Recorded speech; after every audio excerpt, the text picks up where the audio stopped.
This is Fountainhead Forum 26. This is a tribute panel discussion to Steve Kubby, who was born in 1946 and died in 2022. He was a lifelong activist and family man. I have with us Sky Kubby. How are you, Sky? Doing fantastic. Great to be here and honoring my papa. And we also have Nobia Kubby, who's going to be with us more completely soon, but she's getting on her way home right now. So how are you, Nobia?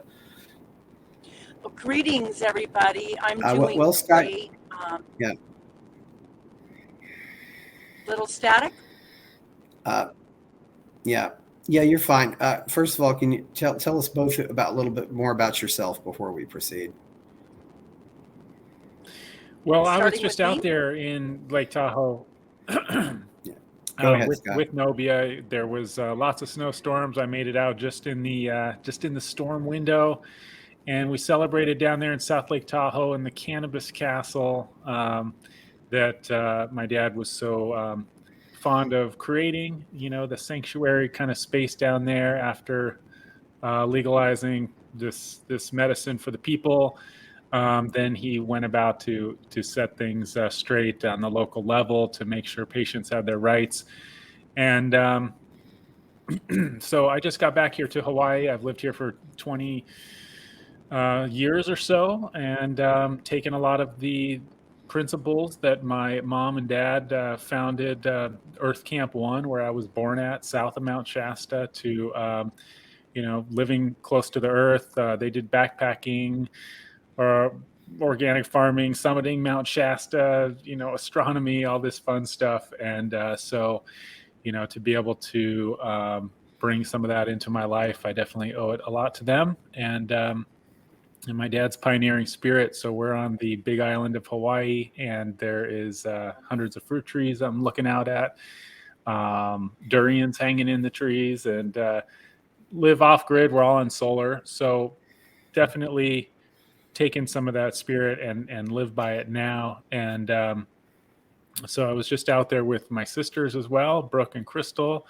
And, we had a really amazing, healing time. And I've just been doing also speaking for the plants, with my brand, Medicinal Foods. And I know, as we know, my dad was all about the liberation of one particular plant, and have early on had asthma, lung infections, lots of ailments that I pulled the Yoga of Herbs off my dad's bookshelf and started reading about how to heal my lungs, asthma, um, dry up the lungs, and dry and clear the mucus as he was healing his own cancer. So got into alternative health early on to heal myself, and started this brand, Medicinal Foods, and just been living out here in Hawaii since then. So I'll pass it back over to Nobia.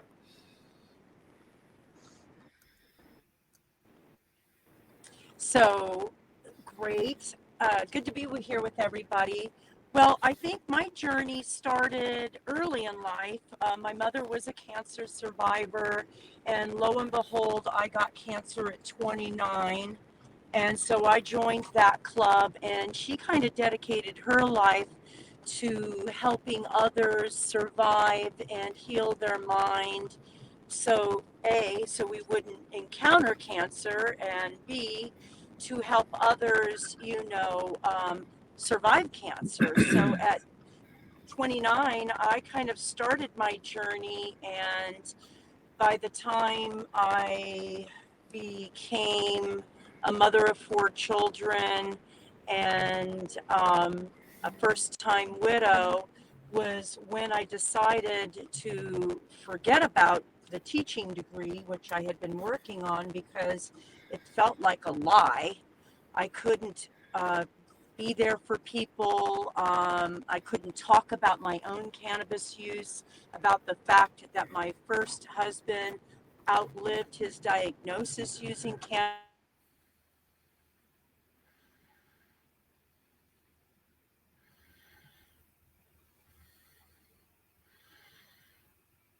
We lost you, Nobia. I guess you might be Yeah. going through a bad area, but I Yeah. guess you'll be home in a few minutes. So Yeah. Well, Sky. So you had sisters. Can you tell me a little more about your family, since you obviously weren't the only child Steve had. So well, yeah. Once I did a lot of the groundwork for getting signatures with my friends while my dad was writing the legislation for Prop 215, and while all that was happening, um, after the voter initiative passed, then they're up there in my sisters were young, and that's when the SWAT team came in, raided the house, and said, "You can't be growing that medicine." He said, "Well, I've got all my, we passed a law. We've got all here's all my documents." And they said that may work for those fags down in San Francisco, but not up here in Placer County. And so my sisters, Brooke and Crystal, had to go through all that, watch their dad get arrested and thrown in jail. And that's kind of thing where normally you go into their jurisdiction, and my dad always said it's all about juris appendiction.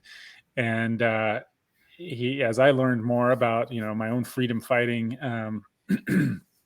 pursuits, I learned it's all about jurisdiction, and to go into their jurisdiction and to fight them and to win, that's no easy feat. And so being a reefer refugee in Canada for 10 years, that's where my sisters grew up while my dad was doing pot TV. And it was, I know, very challenging. And but he comes back, gets arrested off the tarmac. They march him down the hall, off the plane, and he sees a real big bad dude at the end of the hall, who he would tell this story like, "Oh, this guy is really gonna mess me up or something."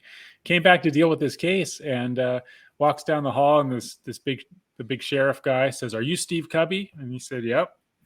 And he reaches out his hand, and he said, "I'd like to shake your hand because it's, if it wasn't for you, my wife wouldn't be alive."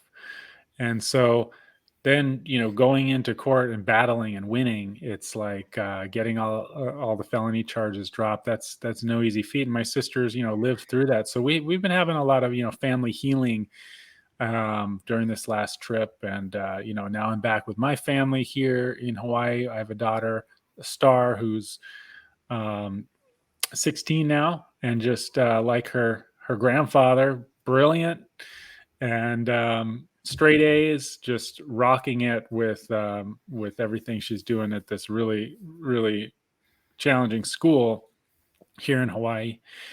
And so there you go. Yeah. When was this about? When the law was passed and when the arrest happened and the trials? 97. I don't know. Let's see. Prop 215. Yep. 215. Yep. Prop Passes. 215. Yep. That was 1996. Yeah. So, and then he had a little peyote stem and a little mushroom cap, and I think they gave him like 7 felony charges or something for that. Yeah, that seems to be a lot of times when they get you is just when you're coming into the country. It's an just easy coming spot. into the what? Into the country.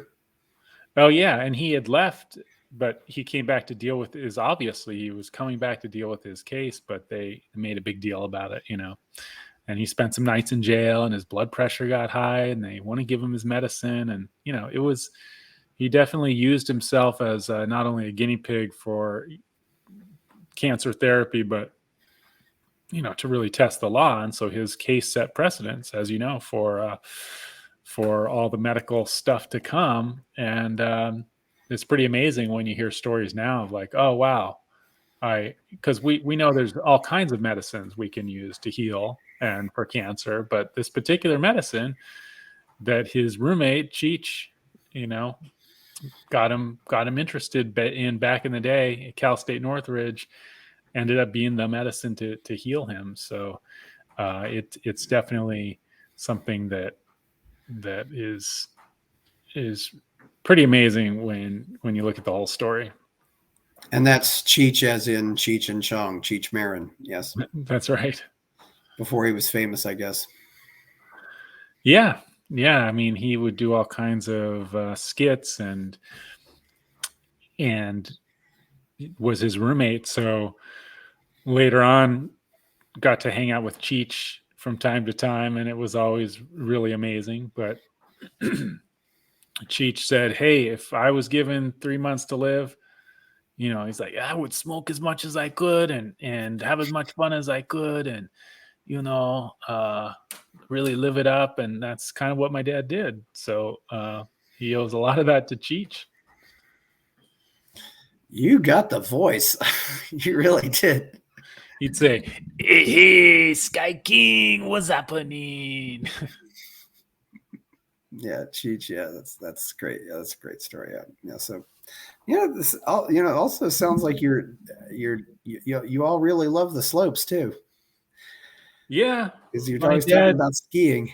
he got me on the mountain, and I appreciate that. I appreciate him a lot for that because it was a big part of my life. And, he had very low blood pressure and was dealing with his cancer. And so it was very challenging, but he'd make himself go skiing and always talked about how getting up there on the mountain in the fresh air, just having that positive mental attitude would absolutely made all the difference in his healing.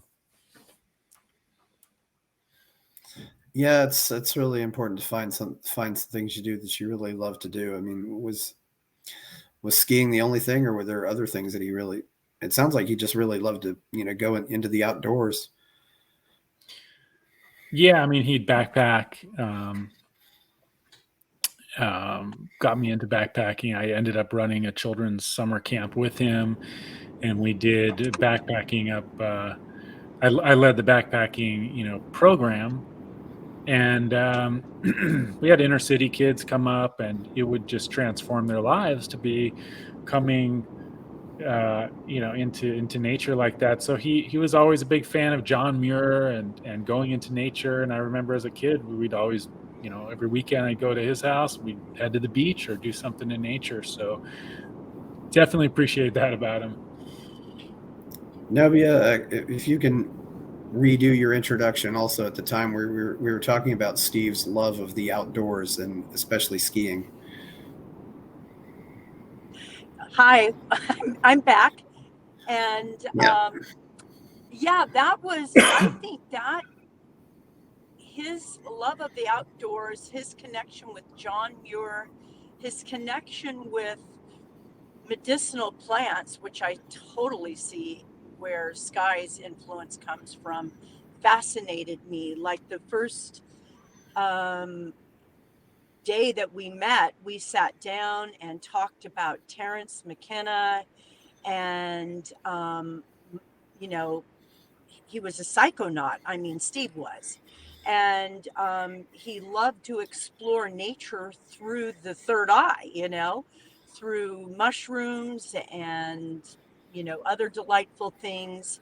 And so that is another way that Steve and I connected. I thought it was really beautiful that he had that outdoor curriculum, because when I was in the traditional teaching program, I was trying to figure out how children with certain learning styles that would become bored in school, how you could connect them to learning and being excited about learning through nature. And the visionary that Steve had figured that out decades ago. And I was, in a program that was rather progressive, but Steve was a visionary. He truly saw the way that people connected with intellect, and he understood.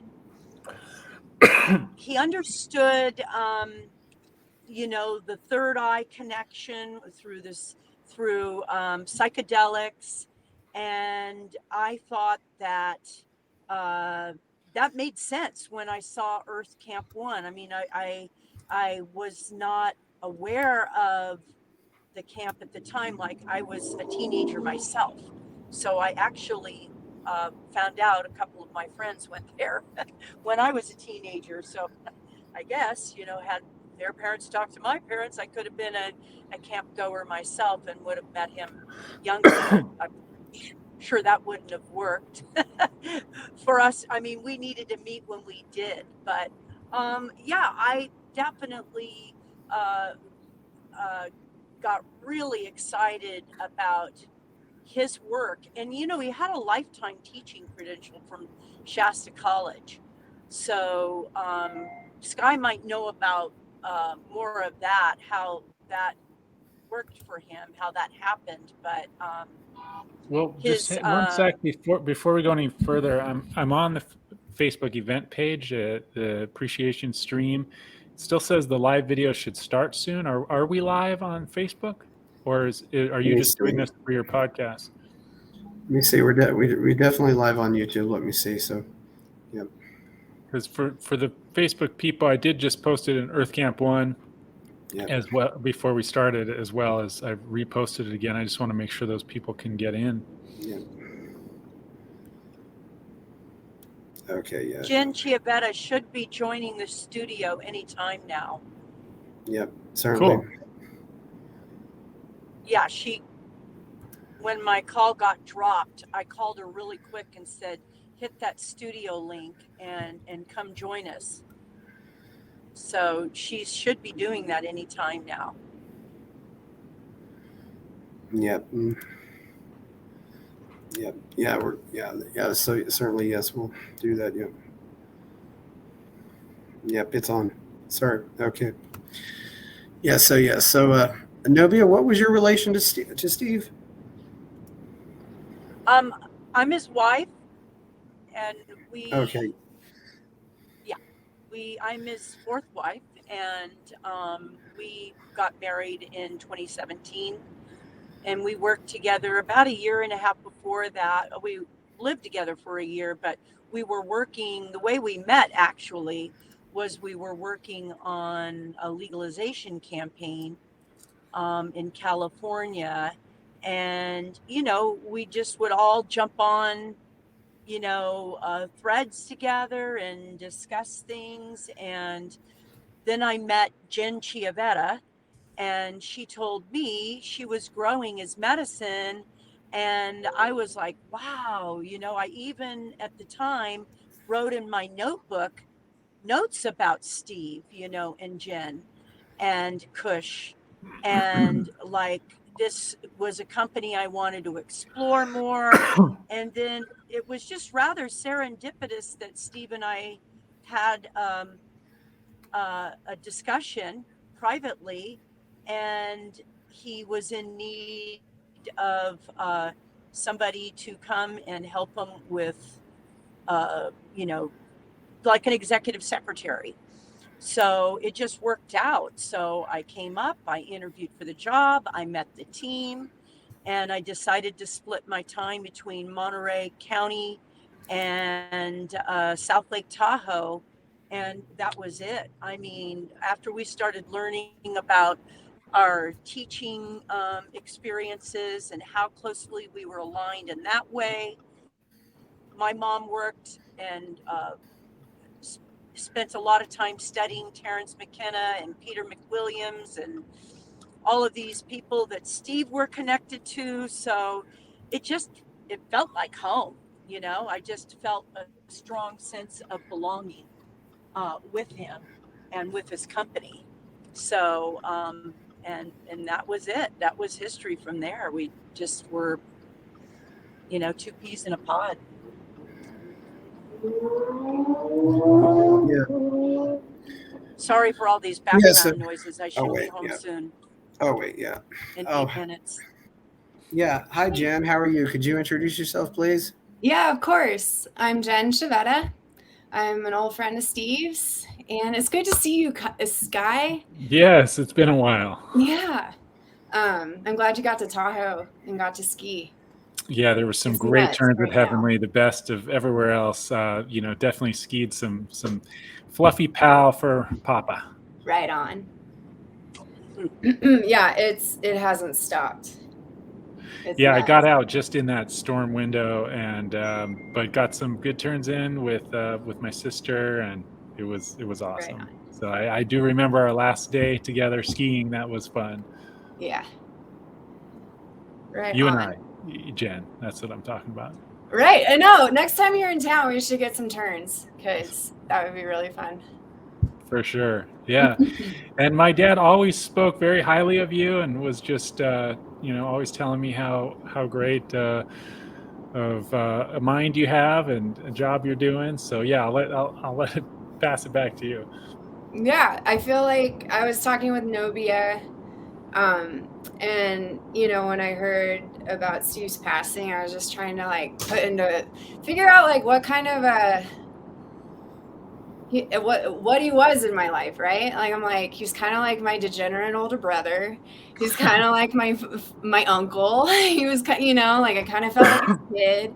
We just had this like fun, playful relationship, like it was always so like we were giggling, like we were like little kids getting into trouble all the time. Like that's how like we just had so much fun. And if I like learned anything from him was just like how to live authentically and not give a fuck. Like just do, you know what I mean? Like do what makes you happy unapologetically. And that's the only way to live. And he taught me that, and that's like something I think about all the time. That and one crime at a time. That was his favorite. He would always say, Jen, remember one crime at a time.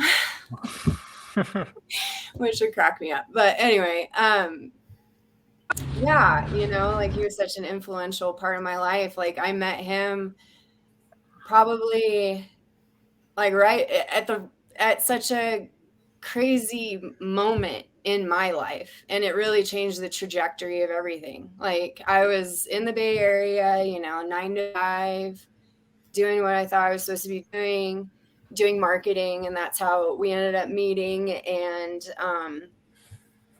then realizing like that I was just doing everything that everyone else wanted me to do instead of go be a ski bum and grow pot in Tahoe, because that's what I wanted to do. So anyway, yeah, I've got my whole life, like what my life is now. I have so much like it's framework from Steve. He showed me like how to just live a wild life, and so what if it's not normal? What's normal anyway? Like everything, like the deprogramming is what really is where I think of him often. Yeah, he was definitely a matrix breaker, and Right. got a lot of people on their path of I remember when I got out of college and I was doing some like selling environmentally conscious products or something like that. And I was all excited about it. And I, showed him the videos and stuff. And as often was the case with like, his young son coming to him with all these ideas, he's like, no. He's like, look, guy, he's like, you're going to be building someone else's dream. Like you got to go and build your dream. And, I couldn't argue with them. And, ended up when I created my brand, Medicinal Foods, and just started focusing more on my inherent gifts that I wanted to share, definitely had that memory come back often of just like build your own dreams. And he was unapologetically like, living life on his terms all the time. And I saw some old Pot TV show when he was down there in South Lake Tahoe, and he was talking to, I think it was like the county commissioner or whoever writes the laws into legislation. And he's like, look, here's my demands. Here's what you need to write into the law for the patients to protect them. And, once you write these in, then I'll meet with you, and we'll see what we need to do. And the guy calls him up and is like, look, I want to write some of these in. We're gonna have to change and adjust some, and just why don't we meet and figure this all out? And he says to him, what part of I will only meet with you once you write these things into legislation don't you understand? And the guy ends up writing it all in the way he wanted. And then he met with him. He said, I like the guy. He's a good guy, but that's kind of how he was. He didn't take any shit ever. No. And he is a Capricorn. Okay. I'm the opposite. Yeah. I'm a Cancer. So I'm a triple Cancer, Sun, Moon, Rising, and Saturn. Oh, wow. So I'm like, I'm the peacemaker. And like going into court and doing battle, that is absolutely the opposite of like, I would never do that. That's unless I was super forced to or something like that. I like the idea of jurisdiction, as in I'm autonomous. I got my thing going on here. Here's the line that I do not cross to go into their jurisdiction, and allow them to tell them, your rules don't apply to me because I got my own shit going on here. I can take care of myself, so here's where your rules don't apply to the people who are got it figured out. Like, go pick some low-hanging fruit, go talk to the lemmings, the matrix people, the soulless people. Like, for those of us with heart and soul who have figured out how to live, within and without of the matrix, like, yeah, your rules don't apply to us. It's a whole lot easier than going in there and telling them you got to change. Yeah. You have to, which he did, and he succeeded. And like, that's pretty freaking amazing. That's one of them. He got a law passed through their whole, crappy system created for the elite. And so you got a lot of stuff done. That's the amazing thing. Like, we should talk separately about the whole Kush situation. But like, I'm on the situation right now where they invited me back on the board, and I'm just a board member right now. But the person in charge, like, I'm like, Steve made it happen. You know what I mean? Like, Steve got it done. We went public. We did that. It did happen. And he hit it at the right time. And he was right at the right time. All that kind of stuff. And I'm like, like, everyone has their faults or whatever, but the net positive of his actions were like so awesome. I think, and there's no denying that he got shit done. And that is amazing. Like, when you're working with a bunch of people remotely and not getting paid real money, like, here's stock in the future, it's hard to keep people motivated to get to the end line to actually make something happen. There's a lot of like fumbling around and like, that can happen for years and years and years. And that's basically what's kind of happened, in the last few years. And then me as a major shareholder going, WTF. And I know you feel the same, Sky. And I forced my way on the board just so I could see what was going on. Cause I'm like, this is bullshit. Well, thank you. I mean, yeah, it's a lot happened at the end there because we worked on that. Me, like, I was like one of the first to get like, you're off, like, you're done, and then it kind of like unraveled, and then we created that lozenge, the patent, the whole deal, and then they just at the end they absolutely never paid me for my work, and all that. We can talk about it later, but my dad, he at the very end there, I started talking to him about like the time I spent with him. I started talking to him about operating more in the private membership association, how the DMVs won, the FBDI, IRS, that's how they use that instrument, the private membership association. And I told him how we figured out how to create a PMA so the police know they can't go into that jurisdiction. And for the long and the short of it, but he looked at me with that look like, you figured it out. Like, oh, wow. Like it really got through the, lucidity came through, and it was just cool to see him like light up like that, Yeah.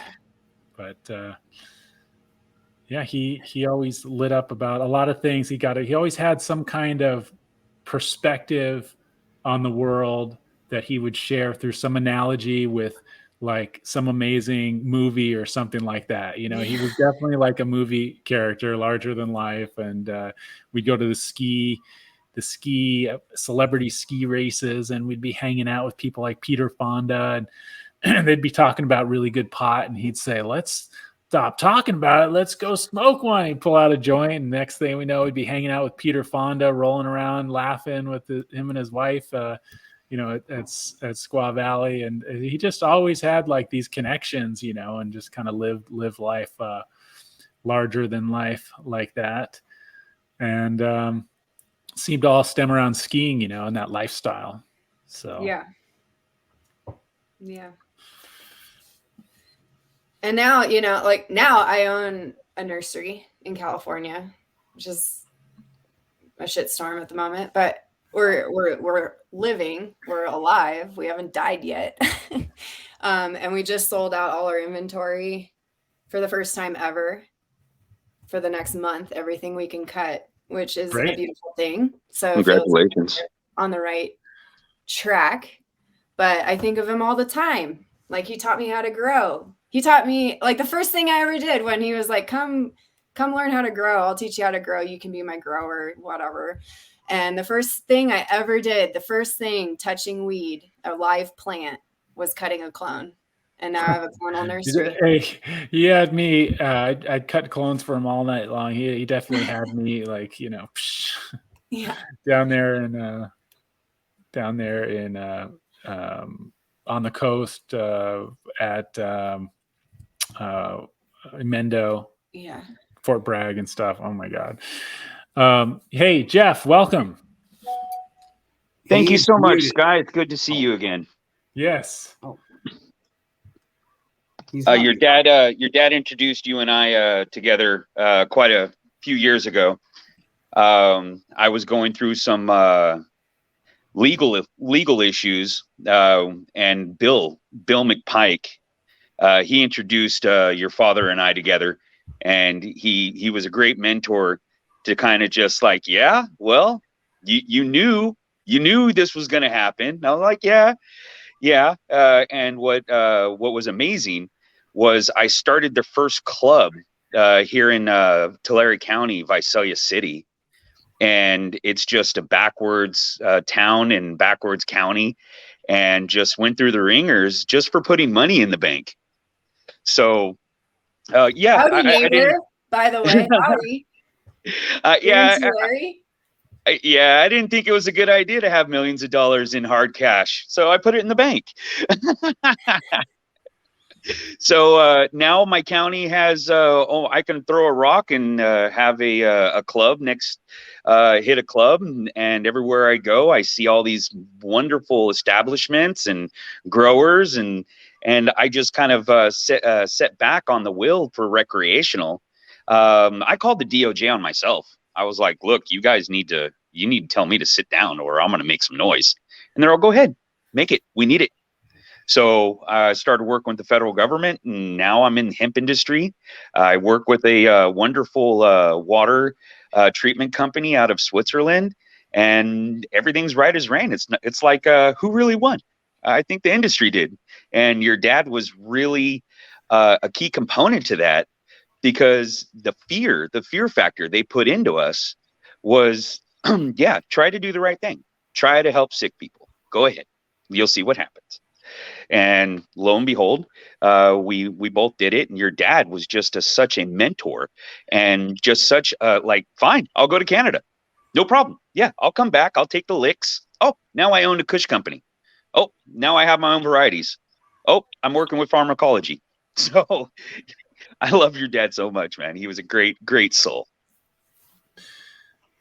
Awesome. Great to hear. It's you know, it's I'm just always blown away how many people he's touched and how many situations that people got in where he kind of just had the vision to see through what was possible, and like Jen was saying, to just not take any shit when it came to being intimidated by the draconian overlords.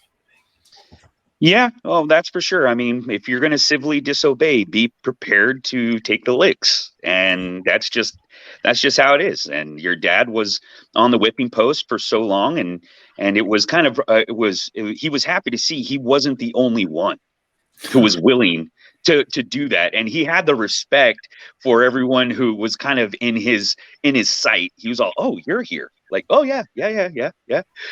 So someone has to do it. Someone has to plant the trees that they may never see the shade of. And your dad was Johnny Appleseed when it came to that.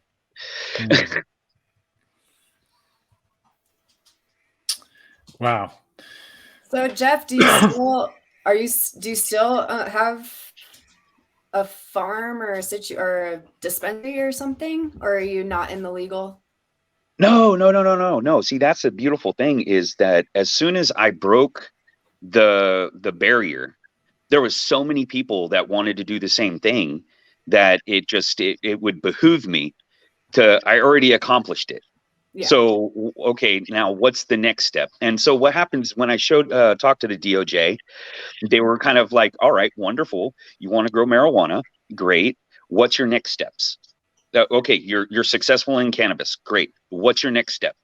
And whenever recreation came into the situation, it's just something I didn't really want to spend my 24 hours worrying about someone's feeling funny instead of someone who's dying of cancer. I'd rather focus on the actual pharmaceutical side.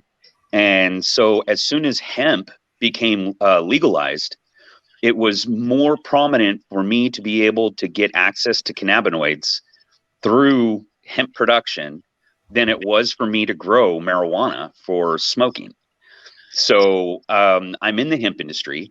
I do have a co-op. I do actually have a manufacturing company as well, because that is the bottleneck right now, is being able to separate pulp, hurd, seed, grain, fiber, hurd, and also biomass. So now I can use combines to harvest. I don't need this whole, I mean, I totally went there. I'm like, okay, great. So now I'm working with Hempwood, working with a protein isolate company, working on a 5 million gallon hemp oil LOI. So with the LOI for 5 million gallons, instigates 150,000 acres of hemp to be cultivated. So with the biomass of 150,000 acres, we have all the cannabinoids we need. But no more problems. No, we can get it. We can literally sell it for 10 cents a pound. 10 cents a pound for biomass that is at least 9% filled of cannabinoids, or plus. That's just for CBD, CBG, CBL, CBCs, where we get to pick and choose. So now we have LOI for oil. So that means I have cake. Then the cake has protein. Then I can also get into a baby food formula company that's looking at us for all the protein isolate. And now we have the sticks. The sticks are left over. We're round belling those to getting a good contract with Hempwood. And I already have negotiations with Greg, the owner of Hempwood, and they're thinking about moving a facility here to California. So that's all the stick stems from all the recreation that can go into this, medicinal and industrial. So biochar, getting into the graphene replacement for lithium. And we have pharmaceutical for all of the biomass that we have. So we have created a scenario. Now we have the farms. Now we need the manufacturing and the infrastructure. And that's what I'm working on right now. Cool. Very cool. Yeah, that hemp biochar is pretty amazing stuff. This out here in Hawaii now they're growing tons of hemp, and that would have never happened before. Roger Christie was going to be on here, and they sent some seeds out here and they got busted for, they were going to make hemp food, make a food out of the seed. And it's just, I'm just like, I was going to ask you is, how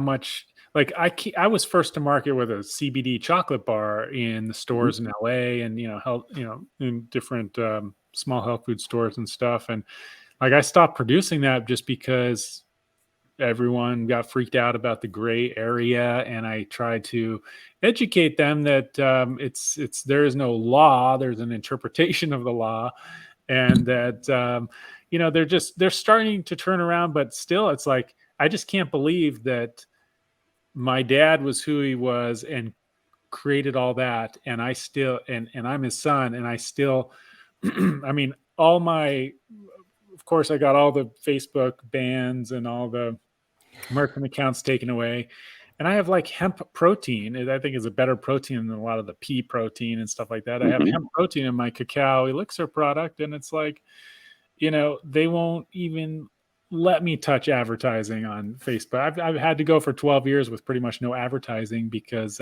CBD, hemp, other natural immunity builders like medicinal mushrooms. But I just, from the hemp standpoint, I just don't know.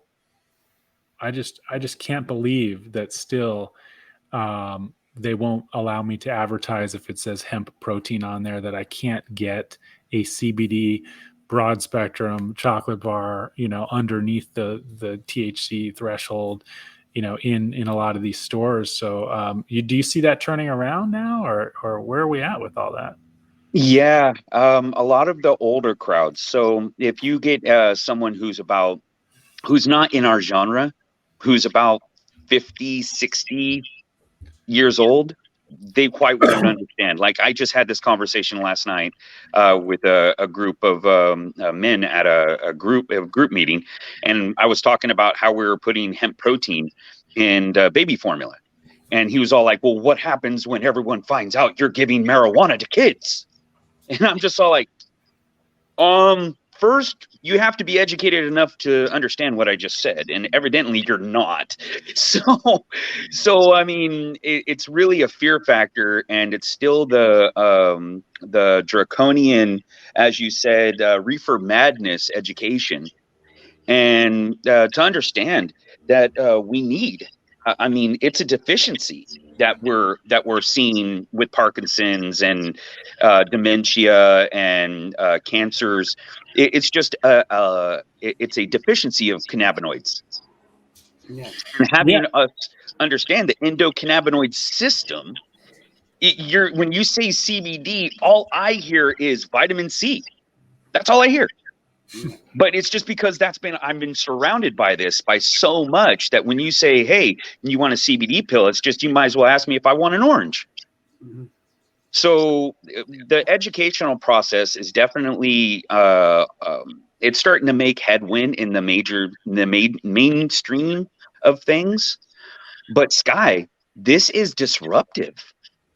You don't understand how many chemicals and bad vitamins and soy proteins we're going to be taking over. We're literally going to replace 75% of the market, and that scares them, which, as they should be, rightfully.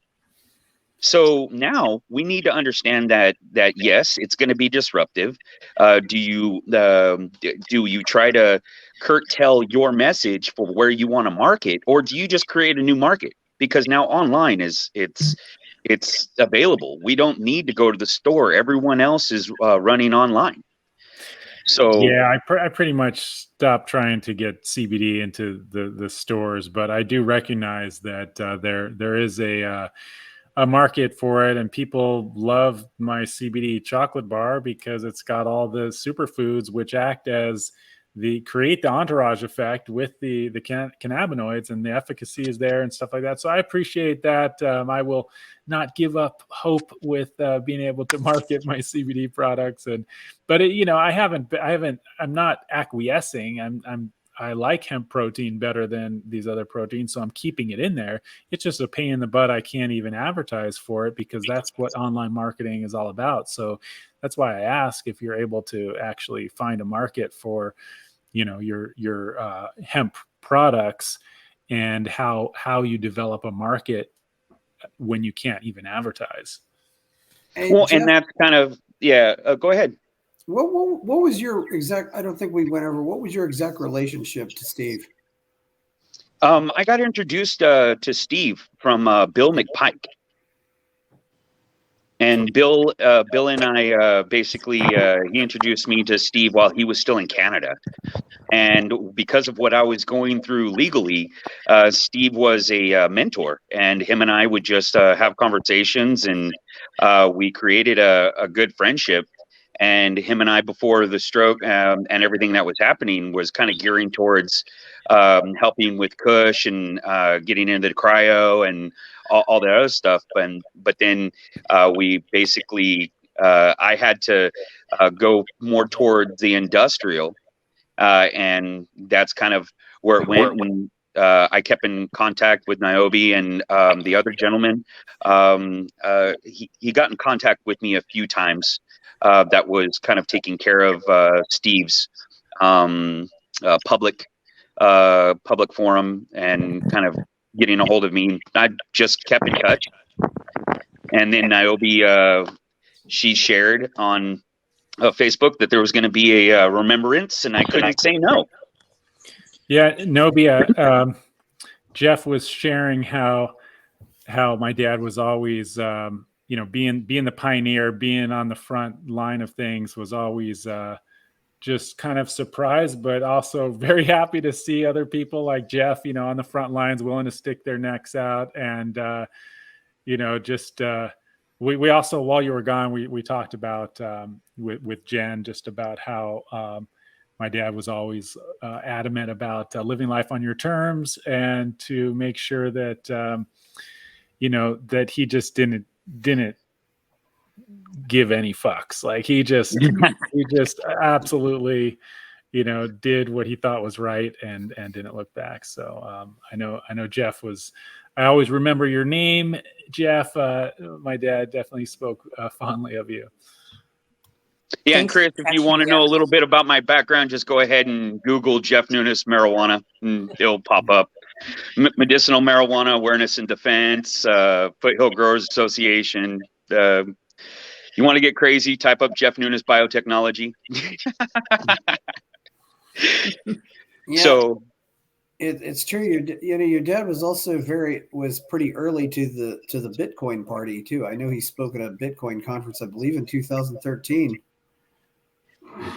He definitely was a pioneer in a lot of ways, and got me into Bitcoin. And for what it's worth, we were buying Bitcoin sub $100, but I asked him what's a good exchange out there, and he said Mt. Gox, and unfortunately they took all my Bitcoin when they crashed, and we're supposed to get some back, but we'll see. But Jeff talking about being a disruptor, it's not always roses while you're doing the disrupting. No. So Absolutely, you definitely pissed a few people off. But and that was the wonderful thing is I got invited to a Bayer and Monsanto's forum for biotechnology and biointelligence, and I literally was able to tell them in front of their face, like, "Hey, you're killing us. You're poisoning us. You guys really need to rethink this. We're your customers, and you're getting your customers sick." And they just have the same mentality as tobacco. Like, who cares? Everyone's going to be hungry. Everyone's going to eat. So don't worry about it. And working with the Swiss company Aqua 4D really kind of opened my mind and my eyes, because I've been studying electricity and water for quite some time. And so now that we're here, disruptive agriculture, cutting back fertilizers, it's insane to just kind of be able to have callous enough to know, yeah, you're going to piss some people off. Is it better for humanity? Yes. Are you here to make people happy or to advance our civilization? Well, I'll take advantage of the civilization no matter how many whips I need to take. Awesome. Yeah. Monsanto needs to go away. And it's amazing that I'm seeing absolutely revolutionary things happening in moving more towards truth in labeling to be able to get biodynamic, like organic, we know sucks. It's great because you're not going to be eating pesticides and or you're going to be minimizing your pesticides. But people still like eating the pesticides. I don't know why they like poisoning themselves, but I just interviewed Dr. Diard Eat Wheat, an old mentor of mine, and his book Eat Wheat said it's not the pesticides, it's not the gluten, it's the pesticides that's giving people all the issues. Some people are celiac, but I'm seeing friends go out there and transform the food supply and get stuff back to just imagine biodynamic truth in labeling where it shows the nutrient profile, the phytosterols and the different things that polysaccharides and everything that's in the actual biodynamic plant food, and then you see the Monsanto stuff and it actually shows what's in there. I mean, that's what we're hopefully moving towards. It would be amazing because it would show absolutely devoid of nutrients and all that. But that's really cool that you're working on those things, and I'd love to see the hemp production for fuel for cars, build. But you're saying you're doing hemp wood. That's exciting. No, I have five commodities coming out of one field in one harvest.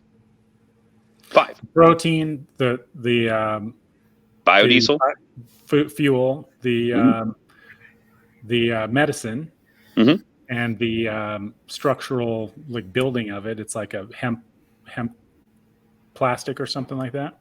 We do have hemp plastic. We have a 70% or a 30% hemp plastic, and then we have 100% biodegradable plastic. And awesome. We're looking at that as of right now for there's a few different single use. Definitely straws, spoons, aviation, military. There are so many applications, and now we're looking at the 3D printing. I have a group that's into 3D printing houses and all of that stuff as well. And the micronizing of the hemp hurd helps actually strengthen the plastic. So, nice. Yeah, there's a friend in California in Truckee there who I grew up with, a ski racer buddy, who is an architect, and we created a zone zero energy home for Hawaii, and different contemporary low budget affordable housing. And so prefabbing is interesting and stuff, but yeah, I'm excited about being able to just 3D print a whole community, put them in a PMA, have them live, in a freedom lifestyle. And, that's the future. I just spoke on David Wolf's Black Sheep Summit, since you mentioned the blockchain, off-grid and on the blockchain, decentralized autonomous societies. And a big part of that is the building, and it would be amazing to build that with hempcrete or something like that. So what's the fifth thing that the production, the crop produces? So we have the oil, the protein, the fiber, and then the pharmaceutical, and what was the fifth thing? Biomass. So with the biomass, then we have our stocks, we have our cake, and then we have our oil. And what am I missing? Oil, protein. Oh, protein. Well, I know that my dad would be really happy to see you carrying the torch there. So great to hear, Jeff. Oh yeah, no, your dad was a crucial part of all of this, and it was basically just, what are you going to do? What are you going to stand for? What are you going to fall for? And with him being such a designer of Senate Bill 215 or Proposition 215, to really work with somebody that we can stand on his work was so phenomenal and to be surrounded by such great souls that we had an army of people. They just needed to have someone to lead and to be the light for them. And your dad in his time was that light. I mean, Ed Rosenthal tried, Jack Hare tried. Everyone was kind of sitting, but your dad was the one who actually kind of took it to the corporate world and said, we need to listen. We need to see this. And the more like I work with the CDFA and having meetings, and people who are just trying to grow marijuana and say it's hemp. You're in the wrong room. The marijuana guys are down the hallway, and I mean, it's great. I understand, because I used to be in both worlds. And so with your dad, he was the same thing. He's called, guys, quit messing around. And the reason why we're getting looked at so funny is, I mean, look at the people who are the face of the company or face of the industry, and your dad's position and the people that he knew, being able to pull out a joint with Fonda. I mean, these are just the things that are needed to be done. We need to be able to just, it's as if I pulled out a cigarette or anything else, a bottle of wine. So your dad has definitely pushed the envelope that other people have been riding on. And the people who were on his coattails thought it was easy living until they actually saw the work Steve was doing. Well, he always he always was into chess, and to be able to be there in the midst of the courtroom drama when things got a little heavy and it wasn't looking too good for Mr. Kubby, you know, to have him pull things like, you know, holding up his hand and say, Your Honor, it's time, I need to go medicate. And for him to just stop everything and walk outside around the corner and light up a joint when it's like wafting in the courthouse, and the you know, jury is looking at him like, wow, this guy's really sick. He's actually taking his medicine. I mean, stuff like that. It really is kind of like, it could only happen from, you know, someone as unique as my dad. So and I used to play chess with him when I was a kid, and you know, he definitely was always thinking multiple moves ahead, and so it showed in how he got things done. I agree. Everyone who heard his message actually moved forward. Everyone else, I mean, I can't imagine what you guys are going through corporate rise with Kush and all the other. I mean, it's got to be like a circus and hungry hippos at this point. Well, those guys definitely took advantage of my dad, you know, when he was in a weak mental state, and you know, we're still figuring out what we're going to do, but it's really sad because you know, he was telling me the moves that he was making at that point, and they weren't sounding good, but he didn't have, you know, his full rational mind as after he had the stroke, and so it was just really hard to see him create, you know, the culmination of everything he's created, and then to have what just appears to be just straight up manipulation occur so that he pretty much gets his company he's created, you know, swept out from underneath him and just given crumbs. You know, it's very sad. And I mean, of course, you know, like there's some unique things that happen, like a patent on a strain of cannabis on a, you know, for an amazing delivery system. And so we'd love to see some of that, you know, actually come to light as a product to deliver to market. But, you know, I question whether those guys ever even cared about delivering a product to the market, and just really wanted to, you know, create a situation where they could kind of manipulate it and just raise the stock price and you know, pump and dump, that whole kind of thing. So that's sad. And I think, you know, there's some justice there that needs to be Agreed. It certainly sounds like Steve was a mentor to many people. Yeah. I had meetings with the pharmaceutical director of my hospital, Kuya Delta in Visalia. I actually got with him because of the board of directors of Kuya Delta. I was talking about endocannabinoid therapy for pre and post surgeries. They pointed me to their retired pharmaceutical director, which has requested for the last 10 to 15 years for permission from the DEA for research with cannabis and with the cannabinoids. And now with the new environment we have, he has been granted rights to do research and development to develop said pharmaceuticals, nutraceuticals. So if there's any way that I can help out, let's see what we can do. Cool. Yeah. Well, I'm on the board still. Or back on the board. I was with the old gang, then I got excommunicated. Then everything kind of like crumbled, and then I was like, WTF. I kind of talked about this earlier, but like, I'm a major shareholder and I want something to happen with this. So I kind of like kept poking. Mm-hmm. Hey, John Lee, CEO. Hey, John Lee, what's going on? Hey, John Lee, every week. And then, but now I've been on the board for maybe almost a year, but highly frustrating. And yeah, it's just lack of getting it done. Well, Jen, also and lack of you were funding.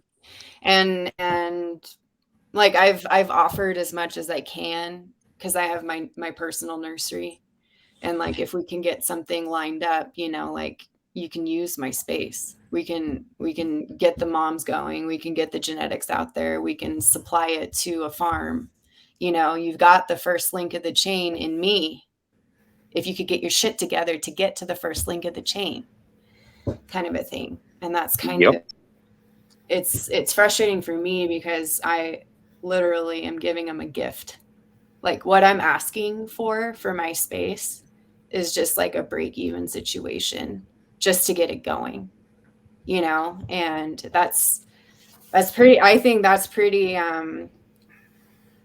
generous in the climate that we're dealing with at the moment. So like even farmers like, just not being able to sustain this. Exactly. Like we're not making it or we're barely just starting to make it, but I want this to happen. And all you guys have to do is get a little bit of stuff together. And Jen, can I also just from my perspective say that you were the reason why I originally got so excited about Kush, because I Thank you. Knew who Steve was, of course. Anybody in cannabis figured that out, but I had a different partner at the time, but I met you at a conference, and we were standing there with Laura. Yeah. And I just turned to you and we just started chatting, and you started telling me about the cryogenics. Yeah. And I was like, my jaw dropped because I'm a cancer survivor. And, once you've survived cancer, the quest is just to stay healthy. You just, there's a little fear. There's always a little fear under there that, it'll crop up somewhere else, or you'll create a mindset through life, and life is stressful, and, somehow it's going to find its way back in, so that's always been, an antagonizing feeling, not now at 62. But when I met you, I think I was about 48 or 49, maybe 55. Yeah, 55. And I was starting to, ride the tide, but and feeling like, okay, I think I'm going to be able to live my whole life through, but because I got it when I was a young woman. But then I was looking to people who had cured their cancer. And so you and I just started talking, and you're like, well, Steve Kubby, and I'm, and I'm growing his patented plant. And then I was like, wait, stop. what? Yeah. And That what, was fun times. That was you like know, the what you height of the didn't know is I excitement. went back to my seat and I wrote all these notes about you and Steve and Kush, and I forgot all about it. I closed the book, and you know how it is with calendars or journals. Sometimes you don't look back, you look forward. Yeah. It's a process.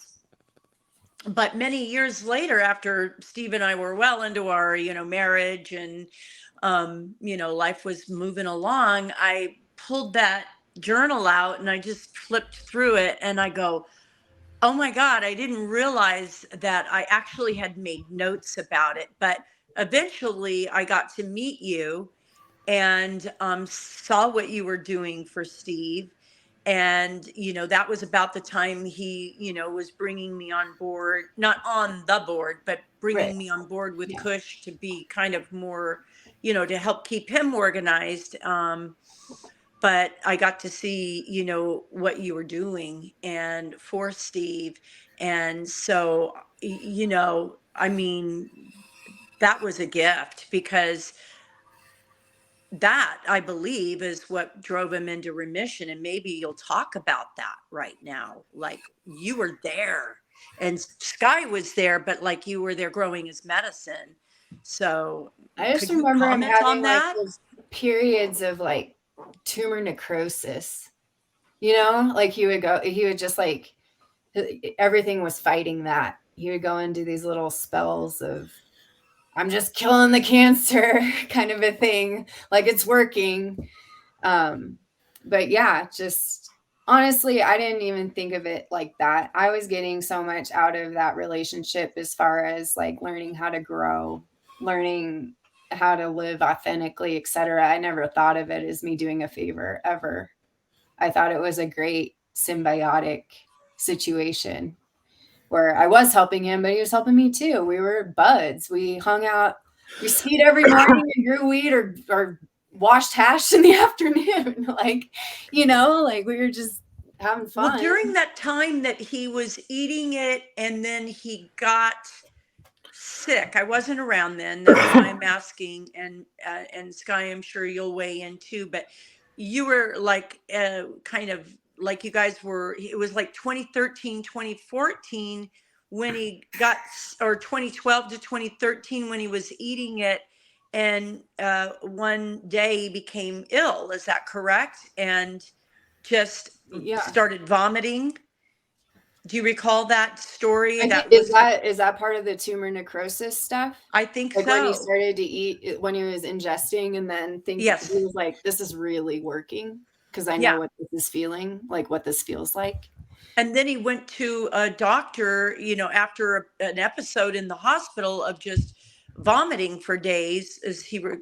I might be retelling it a little bit off, but stories always grow, bigger in my mind. But what I recall him saying is that eventually he got back to get a scan. It was gone. Oh yeah, that's right. I remember that. That was like a press release and everything. Yeah. Oh yeah. Wasn't Yeah. it? He was so on this trip of like using himself as a guinea pig, and then so he started eating the dry ice or the cryogenic Yeah. cannabinoids that had never seen the light of day, as far as never got decarboxylated. They're just still like existed and were living. He was all about eating massive quantities, which no one really had done before, right? I don't think, eating raw plant extraction like that. And No. until he started throwing up a whole bunch. And then he called me up and he was all excited, that he threw up the cancer, I guess, but yeah, all that never really got to see the light of day as far as, becoming a medicine, and he Too wanted to disruptive. Yeah. protect. Hey, Jeff. Yeah, I think he wanted to see it be there to help stroke victims, and help people with cancer. And but I know he would be happy to see us all, as we say in Hawaii, hui up, to try to make some of these kind of pick up where he left off. Well, I have to tell you that my experience was.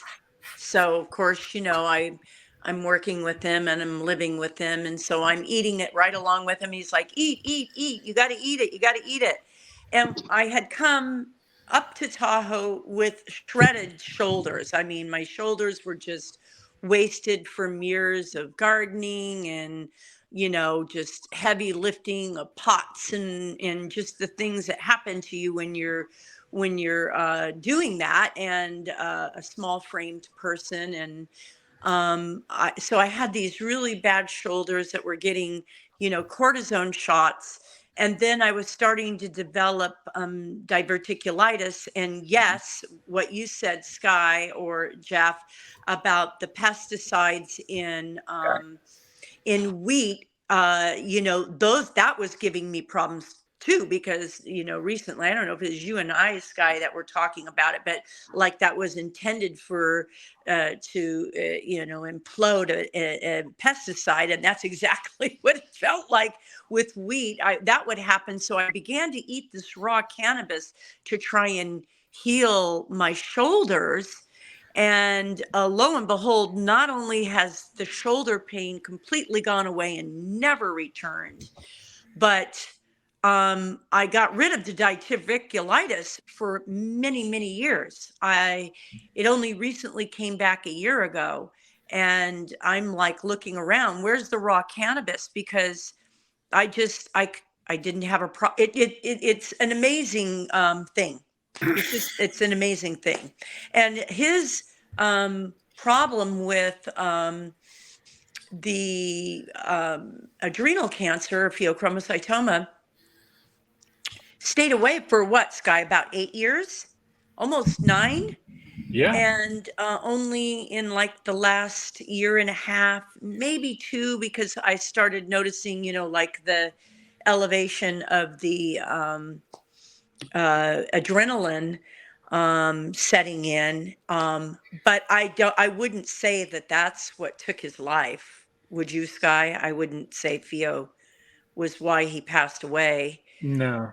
Yeah, I mean, it definitely put it to rest. It laid it down, and that was it. So I mean, I just really, the fact that he was given, a few months to live, or 6 months to live here and there, just the fact that the cancer was supposed to kill him, Yeah. decades ago, I think that says a lot. over 50 years ago, right?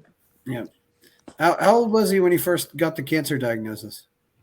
He was young, like 23 or something like that, Yeah. I was at the summer camp, Earth Camp 1, a few years old when he got diagnosed, and ended up selling the camp and moved to the Bahamas to get a alternative therapy. They were doing some blood transfusion thing. So I'd visit him. I'd fly out there by myself at 5 years old. And, he had that same kind of attitude, lifestyle, swimming, running, being outside, even when he was, super exhausted and stuff. So lightning storms. No. yeah, he'd have me out there in the lightning, in the water, and the lightning would be going off, and he, the water would be all warm because it's a storm outside, and he'd be telling me, this is actually, the safest place to be in a lightning storm. I don't know if that's true, but but it was, he had Hobie cats there. He'd take me out to Treasure Island, this little island that had a spring in the middle and hermit crab. You could walk around it in 10 minutes. And he'd get me up on the pontoon, get me out there. He was a diver, so that's when I first started holding my breath and diving. And now I free dive over 120 feet here in Hawaii, and definitely share that love of the ocean. So a lot of those things that I definitely see a lot of him in me, and appreciate all the skiing, all the outdoor stuff, backpacking, all the diving and stuff like that. I remember one time he would go down for so long. I'm like, where is he? And he came up, he said, the barracuda are circling us and we got to go in slowly. But then he kept saying every time we go closer to the shore, the barracuda would circle tighter and tighter. I don't know if he's making all that up. Probably was. But he was definitely quite a storyteller too. He taught you no fear. Yeah. When you say free dive, do you mean with a scuba tank or with just going down 120 feet and holding your breath and then coming back up? He was more of a scuba diver, but yeah, one breath and and having asthma and not being able to breathe, working on my lungs, doing things like cordyceps for kidney, adrenal, the medicinal mushrooms, healing my lungs, getting healthy, getting to balance. It's definitely one of those things that is like a testament to whatever your biggest challenge is can become your greatest asset. So, you know, and the lungs, they're super regenerative and they can heal. So we can just keep using this plant wisdom to work on the innate intelligence of the body and heal. And so, you know, it's just crazy that we get so persecuted for speaking out about you know, the plant wisdom. And so he's just you know, he's just he used that one plant. He used other plants too. He definitely used other plants, but now I'm just seeing it with so many plants trying to talk about natural immunity. We're getting COVID for like 3 days taking our medicinal mushrooms, and you know, I get deplatformed for that, just talking about that kind of stuff. And so it's definitely crazy, and I haven't backed down yet. It's very challenging to try to have like a business like ours in this kind of industry where you can't advertise and stuff like that. So I'm finding my ways around it, finding my own ways to hack the matrix and get the medicine to the people, and it's working out. We should start calling it "If You Know, You Know." Yeah, it sounds like your dad was well traveled too.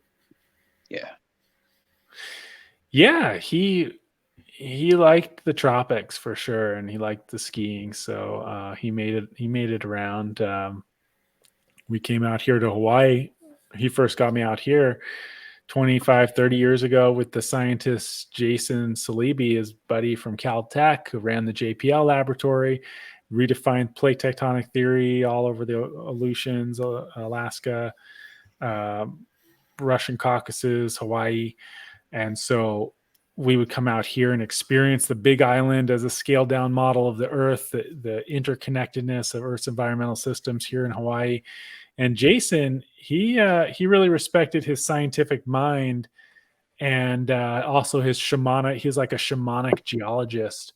And so when they came out here, they'd also visit Terence McKenna. And then, you know, Terence McKenna wrote the foreword for my dad's book. So it seemed like wherever he went, he liked to hobnob with, like when he went down the Virgin Islands, hanging out with the governor there. And Senator Nelson and Senator Nelson, yes. Positive Nelson. Yeah. He just had a way of just, you know, finding people, or people found him. Yeah, he wasn't the type of person to like go try to hang out with someone. He's always like, I said, so and so wants to hang out with you, like some amazing person. He'd be like, yeah, you know, let them call me or something. He'd always be like, let them call me or you know. And I always thought like that's so weird, you know, like, but that's just how he was, you know. He definitely lived life on his terms. Yeah, if you didn't have your dad's cell phone number, no, he didn't want to talk to anybody. He already had all the people in his group. That he was fine. It was great. I loved his attitude and felt very blessed to be able to have him answer the phone. Yeah, I knew Terrence died a while ago. Was he still was he in touch with Dennis? Because Dennis is still alive. Dennis McKenna. Oh, yeah, I saw Dennis speak at the psychedelic symposium we put on out here in Hawaii. And I don't think they've stayed in much touch. But, you know, again, he wasn't one to reach out to people. He, you know, it's like they were in his life if they wanted to reach out to him. You know, that's kind of how he, and I think we can all learn something from my dad, but he was his own, you know, he was an enigma for sure. And But yeah, Dennis is a trippy guy. You know, I met this shamanic astrologer in Nevada City 25 years ago, Daniel Jamario, and he said that people are on two different paths. There's like those bringing spirit into matter, and those bringing matter into spirit, like my dad. And those people, you know, you can look at it like the Capricorn Cancer axis. He was the complete opposite of me, but you know, we're like the same because we're opposites, that kind of thing. But very, very different in the paths of like people like him and Tim Leary were very grounded, and they were bringing matter into spirit. So they needed to take mega doses of LSD just to feel something. And so here I'm the opposite. And, you know, like it was good when he wrote me up in his book, The Politics of Consciousness, as far as rites of passage, and talked about taking me into nature as I was becoming a man. And I think I took like a quarter or a half a hit of LSD, and it was like, you know, just saw a little sparkle. But I learned later on that like I don't need to do the mega doses of LSD, you know, because I'm already way out there. And so, boy, could he take a lot though, couldn't he? oh my God. Oh my God, he would do like 5 hits, and I'm like, oh, I'll start with a half. Thank you very much. For real. I'm like you, Sky. I'm already on an acid trip all my life. And I think Ram, you know, he was also connected with like Ram Dass. And when I hung out with Ram Dass in Boulder, I went to CU Boulder and ski race for them, and designed a self-structured major with the scientists from Caltech called Global Environmental Education. But I just came out to Hawaii, and once I realized the universities here to create competent functionaries of the corporate military structure, I was out. And I just came to Hawaii, got a piece of land, started homesteading and all that. But when I met Ram Dass and I told him I was Steve Kubby's son, he gave me this big, amazing hug. And he just said, you know, he just said, great blessings to your dad, or something like that. And but I think Ram Dass kind of figured it out, and he gave up the mega dosing as well, and went to like kind of a gentler micro. Yeah. But he definitely was a psychonaut, and I don't know. Can I screen share here? Do you have that shot of one of the shots I sent you? I did it with the AI avatar Lenza app, but it's like him wearing these goggles and this psychedelic background. And I said, "Hey, my dad just sent me a text from the other side, and it's he's on his journey." And it just felt like it did. I shared with you when I saw that you created that avatar. I was like, I felt like that's how he suited up when he left the day he passed, which was the most extraordinary, beautiful moment that Sky and I and Brooke and Crystal and my son shared with Steve. It was so profoundly perfect. You just yeah, here it is. I'll find it here. It's, I just loved it. We had I did beautiful. Sky, I did see your daughter's painting. That's amazing. Yeah, I did see that on Facebook. She has a lot of gifts from my dad. I know, because like she. Wow. I mean, from my wife is an incredible visionary artist, but like this merging of the hemispheres of the brain to do that much detail, and for her to have the patience. My dad taught me Photoshop, and he was an artist in his own way. But I just took her and her friends. Didn't he illustrate most of the politics of consciousness? Yes, he did. I watched him do all that, and it was pretty amazing. So anyway, here it is. It's coming up. You just passed your cute avatar. Okay, here we go. This is. Look at that! I love it. That is awesome. That is so. I just love that. So that's totally him. my wife Oh, and I that's were a like, great one, "Whoa, Sky. that is him," and this That's a one cute too. one too. Wow. That's really what he looked like towards the end of his life. He didn't change much. He was incredibly young looking just to the end. Yeah. Just So, so beautiful, like youth. Just Our energy is not is not our body for sure. Our the bodies go out before the energy if done correctly. I've already witnessed that many times, and just and when it's their time, it's their time. I mean, when they're ready, like my mom, she died of cancer in my arms, and it was the most precious moment of her and I relationship. She brought me in, I guided her out, and it was beautiful. And but after that, it's like I'm looking at this body and just being like, that is so not my mom, yeah. the body. And so I mean, with Steve's energy, I just it was just a blessing to be around him.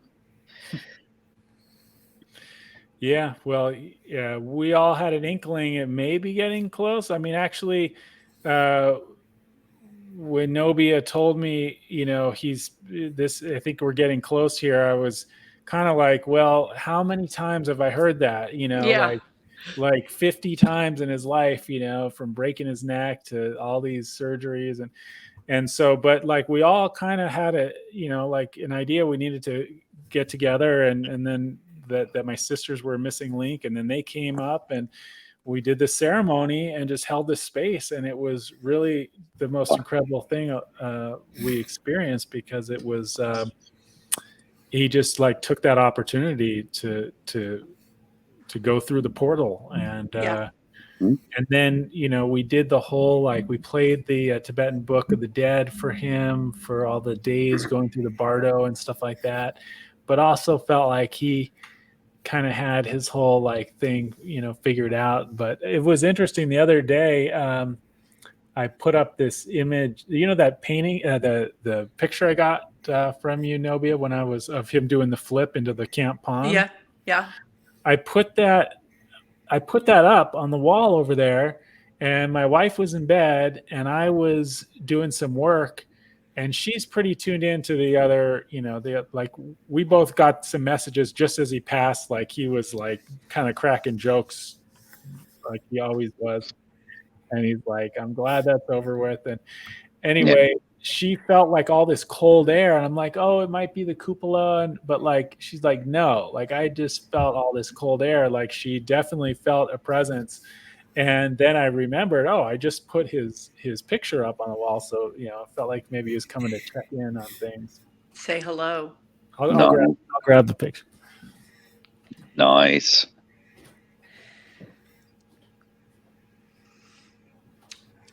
I don't know if she's working today, but Edie Lerman was, maybe we should, I don't know if I can do it without messing up my screen, but Jeff, just this morning, Bill McPike was commenting on the link. So Yeah. it'd be great if he would jump in. Maybe one of us should text him and say, come along. Oh, there he is.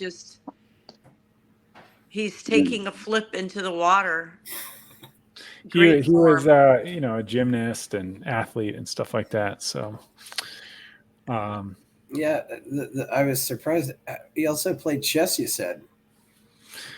Yeah, he was really good at it. I mean, it used to drive me crazy because his doctor that he was getting the treatment from in the Bahamas, he'd have these long drawn out chess games with him, and like each move would be like 20 minutes, half hour, and I'd just be like, oh my God.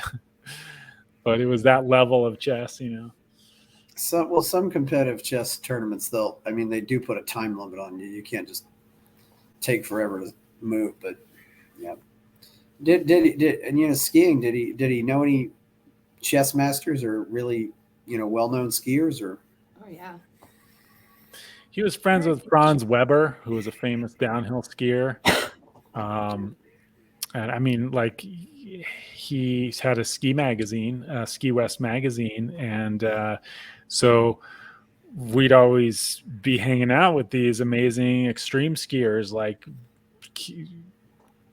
kids my age, it was like they were like our idols. And then I'm hanging out with Scott Schmidt, who's like one of the original extreme skiers. He spent the night at the condo my dad had at Squaw Valley, and the next day we went out and skied 8 feet of powder. And I was just following, like, they didn't have fat skis at the time, so Scott Schmidt was on these downhill boards. And I was just following him on Red Dog out there, and I had my buddy Charlie, who was from the East Coast. I went for a few years back east to ski race, and then Charlie, I also was at Colorado at CU Boulder, and so Charlie, I was just skiing with him at Tahoe at Palisades, and he was telling me the story of how he got up to Tahoe, and my dad was his first friend. He had I introduced them, and well, that day we were skiing with Scott Schmidt, I'll tell you first. He crashed. He had a concussion, and each lift ride, my other buddy Dan and I he'd ask us again, like, what happened? We said, we're here. You're skiing with Scott Schmidt. He's like, Scott Schmidt, oh my God, really? And we're like, yeah. And then the next lift ride, it would be like, oh my God, you have to go up with him, because I explained everything to him last time. But it was that kind of like, whoa, Scott Schmidt. And so I connected my dad and him, and they became ski buddies. And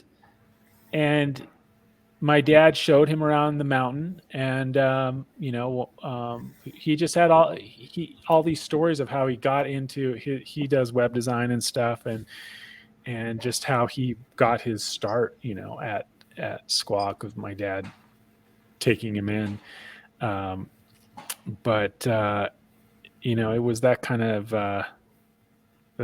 that's the kind of way he touched a lot of people's lives, is just showing them the way, right?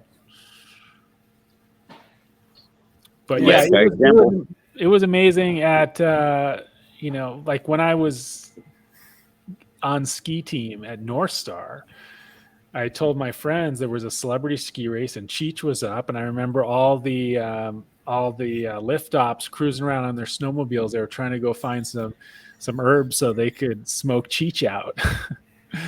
And Cheech, I told my friends, like, hey, Cheech and Chong, like like, I know him and he's gonna come here to. They're like, no, you don't, whatever. Like we're all fans. And I said, no, he's gonna come to the ski team trailer here and you guys are gonna see him. And they're like, no, what are you talking about? So he comes at lunchtime, and all my friends are just cracking jokes with him, and like, for hours, or like an hour, whatever the lunch period was. And so I was like a big star for the day, having Cheech show up. But it was definitely like that. It was really cool to connect with Jimmy Pankow, the Chicago. Like, he was friends with all those guys. I think probably one of the common themes that connected them was pot. Was what? Pot. Oh yeah, pot. Yeah. Did you say Chicago as in the rock band, or? Yeah. Jimmy Pankow was like the trombone guy, and then Kenny Loggins would come up. He had a house cleaning service at one point, and then he cleaned Kenny Loggins' house, so then they became buddies. And it's amazing. It's amazing what this plant and certain people can do to just instigate everyone to just harmonize. I mean, if you have the real vibe, then you get through. You ascend through different frequencies, different tribes, and people who try to act what they're not. They kind of show themselves through the door.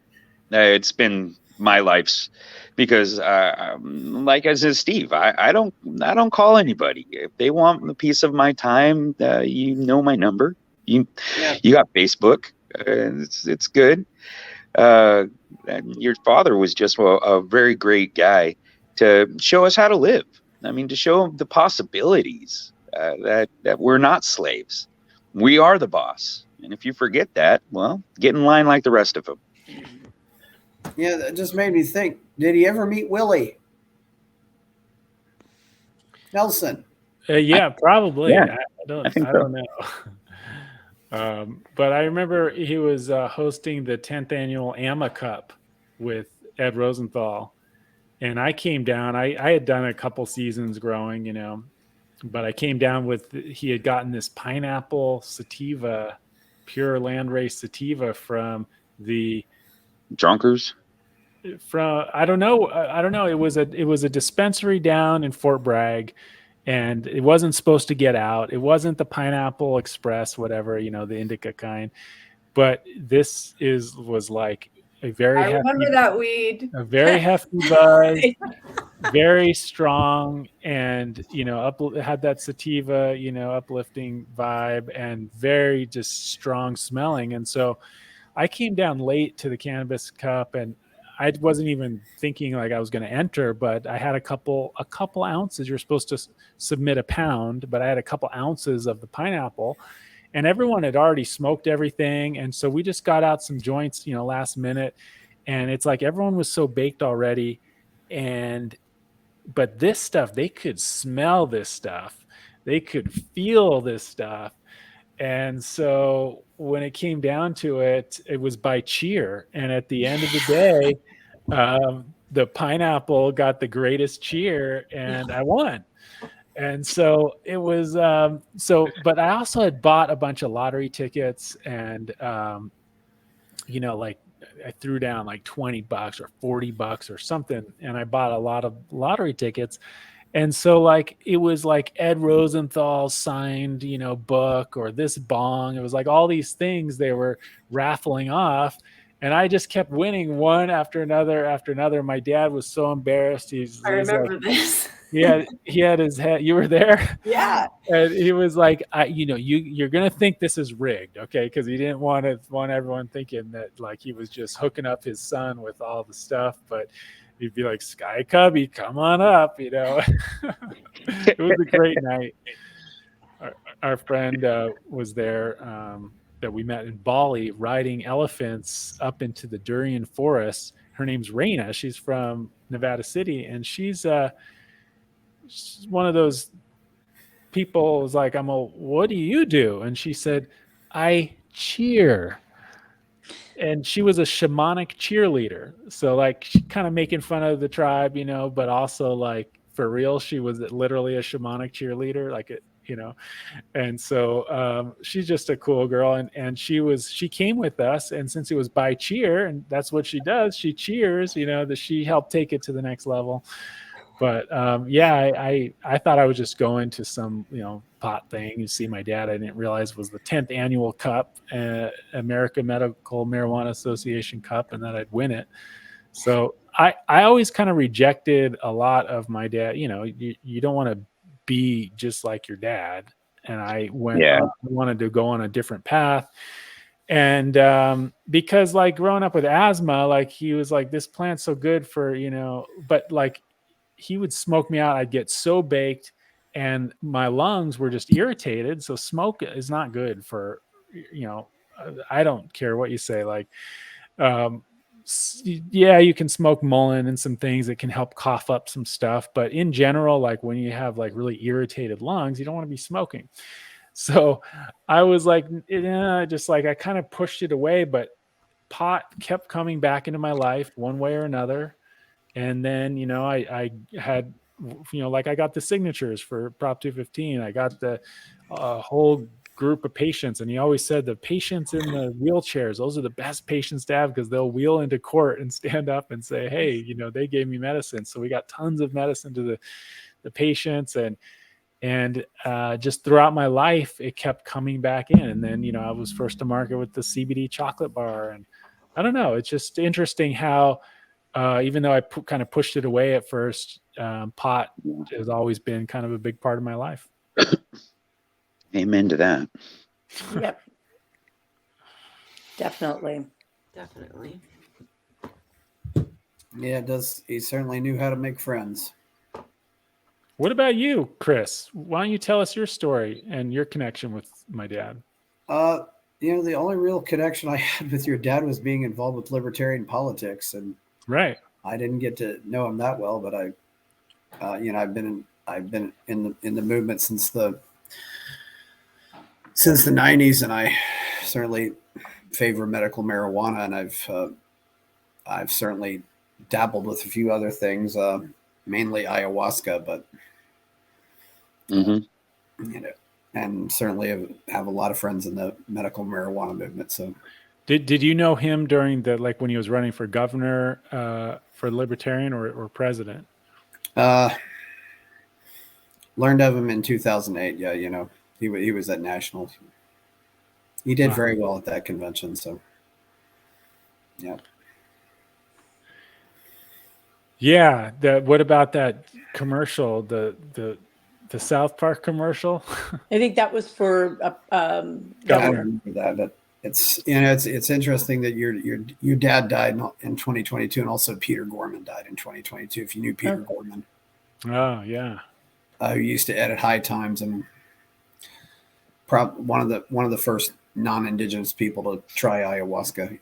So, Huh. Yeah. Peter Gorman, he came out to, he was doing a story on my dad around the very same time that he got busted.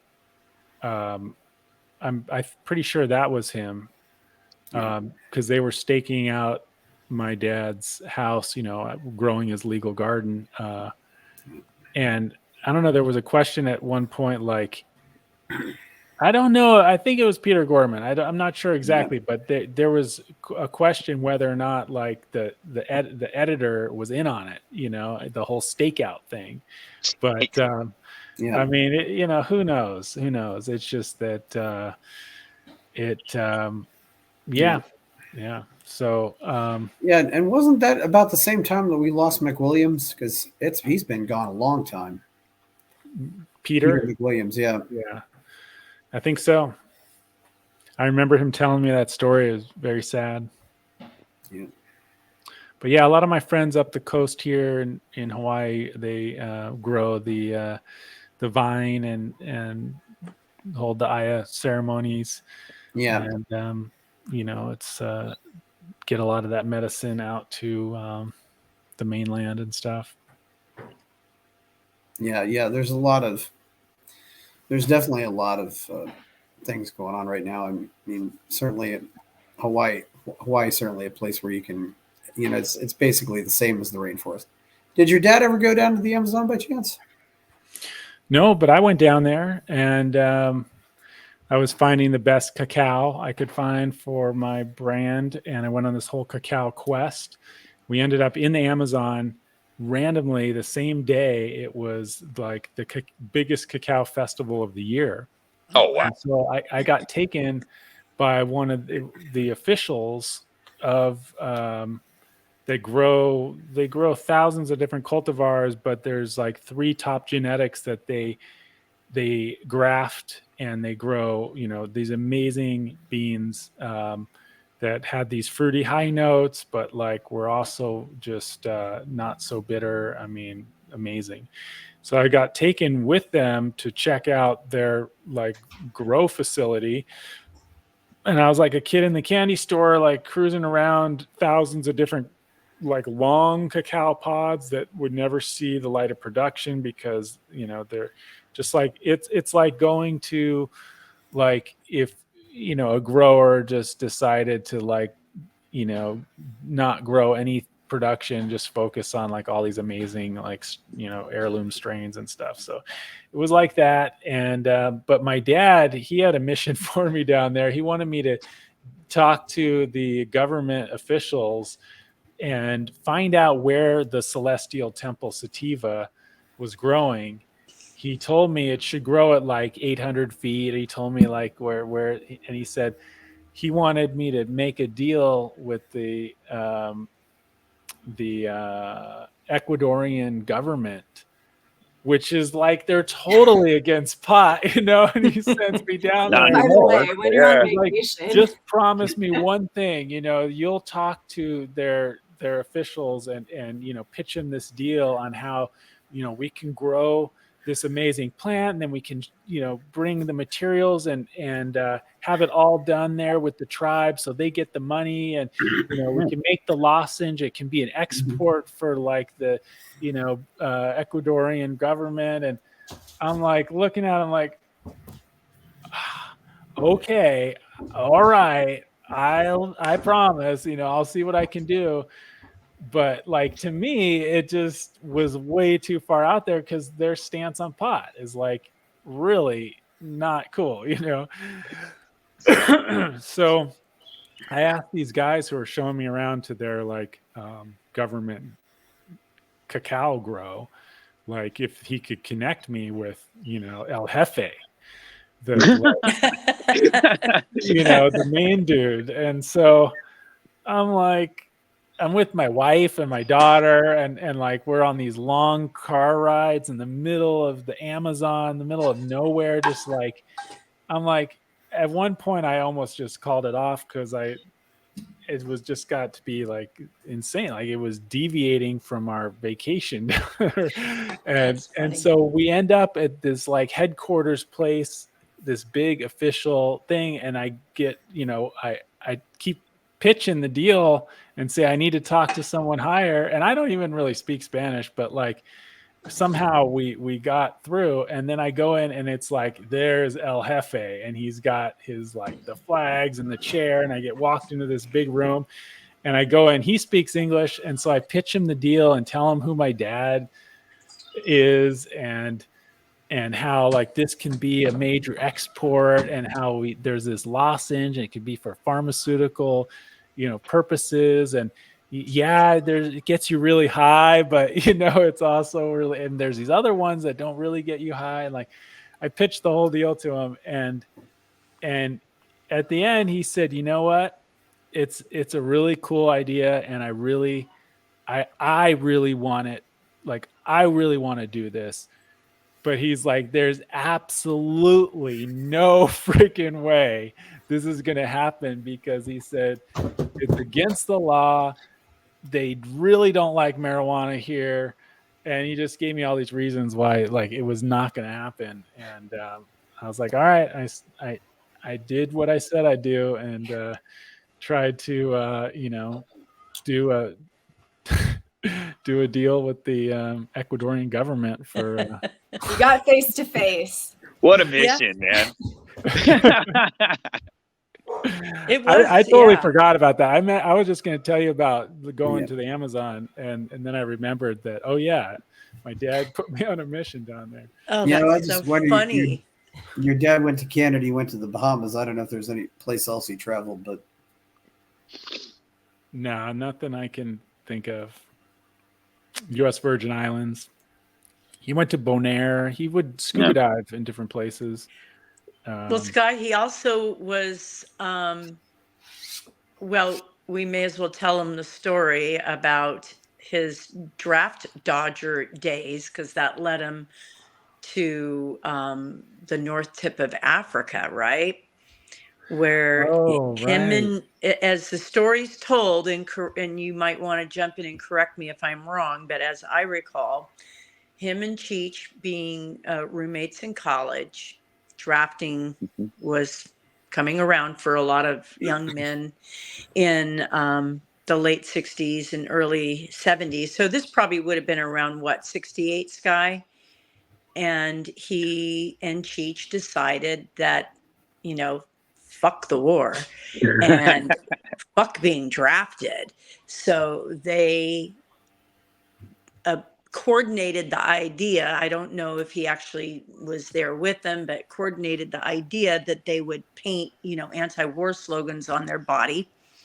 And I think so your dad Cheech went to Canada. I think that was yeah. Well, to later, I think he discovered that. I think they had different last names, so they were probably at different precincts. But your dad's putting the anti-war slogans all over his body, putting his clothes on, goes down to the precinct. They all have to wait in line, and then there's a point where they're going to tell you to strip down so you could be weighed and checked in, and they're going to do the physical, and people that aren't going to make it go one way and those go another way that are, healthy young men. So he, at the right moment, stripped off his clothes and streaked through the precinct, and somehow probably got trapped on the other end as he ran through it, and probably was, when you streaked in those days, you were, screaming out, some kind of a call like, fuck this, you're not going to get me to go. And he would say at the time it was okay, it was appropriate to say, I'm not going to go kill yellow people, but that the idea was I'm not going to go and, harm another culture that has nothing to do with, me. This is just about my government using me as a pawn. And so they kind of trapped him in a room, because they wanted to separate him from these other young men, and they didn't want him poisoning their minds. And so they got him and they sat him down at a table. Maybe somebody brought him his clothes to get dressed again, and they were interrogating him. And, being the smart guy that he was probably wrapping them around circles, right, with his rhetoric. And so finally he said the guy in charge, maybe the sergeant, got frustrated and finally just walked him over to the back door and opened up the door and said, just get out of here, for right now. So, I'm sure they knew they were going to follow up with him. Well, what did he do?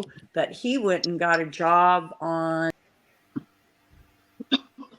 Oh, I just remember him saying that he just ran around naked like a crazy person and just acted insane.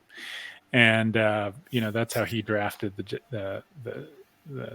he dodged the draft. But, yeah, that's kind of typical kind of stuff.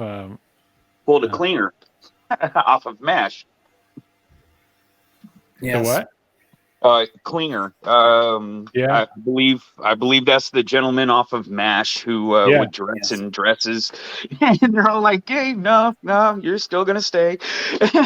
Right, exactly. I'm sorry, I lost you guys there for a minute, but Okay, yeah, nobody. Can I continue? Yeah, the go ahead. I just said continue. I just remember him saying stuff like he just said a whole lot of crazy stuff and just ran around like a crazy person. Oh, yeah. I don't remember this part. What you're well, saying? he acted crazy for sure, so that they would just say, "We are not letting this guy go," right? And so, and that was true. They did not want him to poison the well. They are trying to get these guys to go fight a war that we all know now was just, Nixon's war. Yeah. And, every president leading up to Nixon's administration. But so he ends up getting a job. I don't know how long it took, but he gets a job to teach diving to recruits in the Dianetics, science of mind, L. Ron Hubbard. And so that ship is out on the north tip of Africa, which, if I recall, since I knew some other commercial divers, they're looking for gold. They're looking for sunken diving ships or rather sunken Spanish ships or European ships that might be carrying a lot of gold.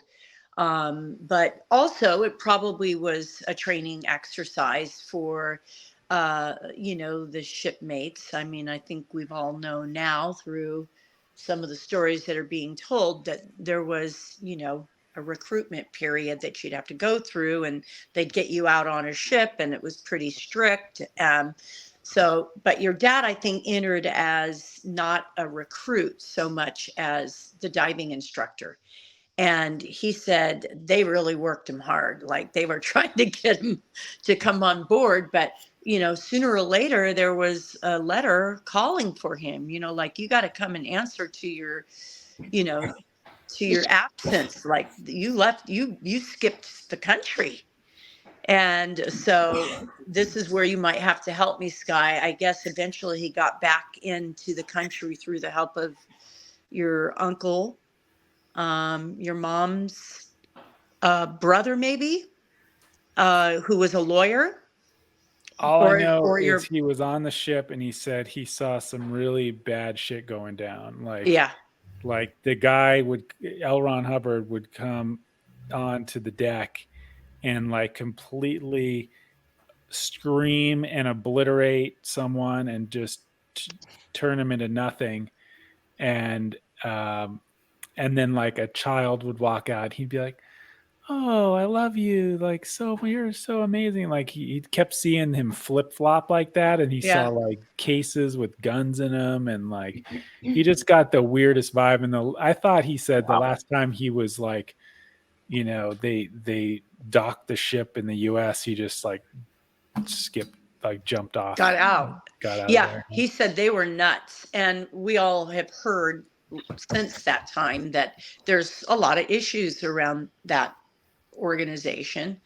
And that's a lot of what you hear is that L. Ron Hubbard was abusive and didn't let you out when you got in. So your dad got away from that. And I guess, so to your point, Cheech went to, don't know if he ever went to the, I don't know if anybody's read about it in maybe one of Cheech's, you know, a memoir or something, but whether he actually streaked like your dad did at his precinct, but he was in Canada and that's where he met Tommy Chong was in Canada. And so your dad made it back, and I guess one of your uncles may have helped him get back and write a letter to the government and basically get him off the hook for his bad behavior. But he obviously was not, somebody that they wanted around other, privates that they were trying to, brainwash to go and fight their war. It's funny how you said that about, they didn't want him around, because ultimately there's so much truth in that when you have one awakened person and you've got like it's contagious, and they wanted to squash him, after he passed the law with all of you and everyone, because that's how I see people's potential being held down in our society today is not by we can't play victim and say it's all these reptilian overlords or whatever. It's like it's us. It's the people themselves holding back their evolution and their growth by their own consciousness. And of course, who creates that consciousness through the control and the media and all that, but Big Brother. And so like my dad's book, The Politics of Consciousness, it really gets into that, and how the most dangerous thing for them is the awakening of consciousness. And I think that's like when I just had dinner with an old friend of my dad's, Bob Newman, down in Los Angeles on this last trip. He was telling me a lot of these same kind of stories. Like this guy Bob Newman came to the Earth Camp, and he was a counselor there, and it was like the only place growing up in LA. Like he felt felt like his home. And like my dad took him in and showed him this path of life, that this other life that could exist. I mean, these kids were going from Los Angeles to Northern California and just spending 2 months with these radical kind of hippies who were showing them this whole other way of life. And so Earth Camp, because most of you all had your connection with him through politics and cannabis, but Earth Camp, that when he did Earth Camp with my mom, it was like that was the biggest consciousness expansion for it touched so many people. It was like like it changed their entire life. And people like John Lovitz went there, and Joan Baez's kids, and my dad and my mom went up and down the West Coast and pitched these families like, hey, let us take your kids to summer camp and do backpacking. And they had organic gardens and stuff. But there was always this thing called my dad always had this thing about liability. You're either a liability or you're an asset. And he had such this intense way about him, which I found out later, the way he learned to discipline and essentially be a father was by being a parole officer for juvenile hall kids in freaking, Northridge or whatever. And so I'm like, oh my God, what did I sign up for, to go ahead and have to, like, he had some intensity about him with the discipline. I talked with my sisters about this, and, it's definitely like, that's what created this whole thing at the summer camp where people would be, if they were a liability, they would basically get put on restriction. And there was this whole other, and see, this is what happened is this guy, instead of getting sent home, Bob Newman, he got, he was a liability and he got put in this special like part of camp. I don't know exactly, Bob. But something, yeah, he was so thankful that like he did extra work or could work on his stuff rather than being sent home.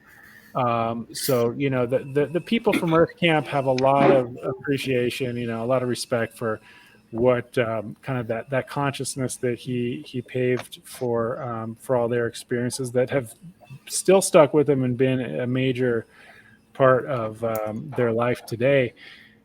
Hello, Bruce. Welcome. Hey, Bruce. I'm still struggling with my technical stuff here, but good afternoon from Arizona. You're a little blurry, Bruce, but you're clear. I'm not really much of a Zoom You sound guy, clear, but the picture's a little blurry, but that's good enough, man. Yeah. It's good to see you. I'm cheating. I'm just using my laptop camera. Hello, good afternoon. So we were talking about Steve's disciplinary ways. Yeah. And Jen, I was going to ask you, because I know I would have people tell me on the side, that sometimes he ran his board meetings the same way. He had a clear vision. I know that he was, what do you say, tough but fair. It was really funny how nicely he could put people in their place and across so many of the different factions and philosophies in the different groups, libertarian or cannabis wise, but he would very diplomatically go have a little word with somebody and they would cool it right away. Yep. Is that what you were saying, Jen? Honestly, I never saw that side of him. I'm like, wow, weird, huh? Well, I guess with other people, but like I said, we were just like buddies. You were just so symbiotic it wasn't like I didn't have that dynamic. Not at all. You just resonated with them really well. But I remember just like silly buddies. Yeah. Yeah. When my own sons, who were, probably trying to figure things out when, we had moved in together and Brandon would come and help out. And, he would kind of like, I want to please him, but he felt a little bit of that tension that, there, he needed to please him. There was a certain way that he wanted things done. And, and then Brandon was, a minor. So maybe there was that dynamic, like you explained, Sky, with some of the youth. Sometimes, he was maybe played the real, strong arm, like this is the way it's going to be. No, he was really intense with, like definitely getting his way. It was harder when I was younger. I'd go have to stand in the corner with my nose like right against the corner, and you just didn't speak up to him. And so eventually I spoke up to him and I told him, how I felt. And we got to a point in our relationship where it was very, very a lot of mutual respect. And at the end, and I don't know how much my sisters really got to express that to him, but in the end, he had so much appreciation for me hanging in there with him as his son, for so much appreciation for like my family, what I've been able to do with my work. Like, he definitely honored those kind of things, valued those kind of things in a way that, we, no matter like all the shit I went through with him, like it still was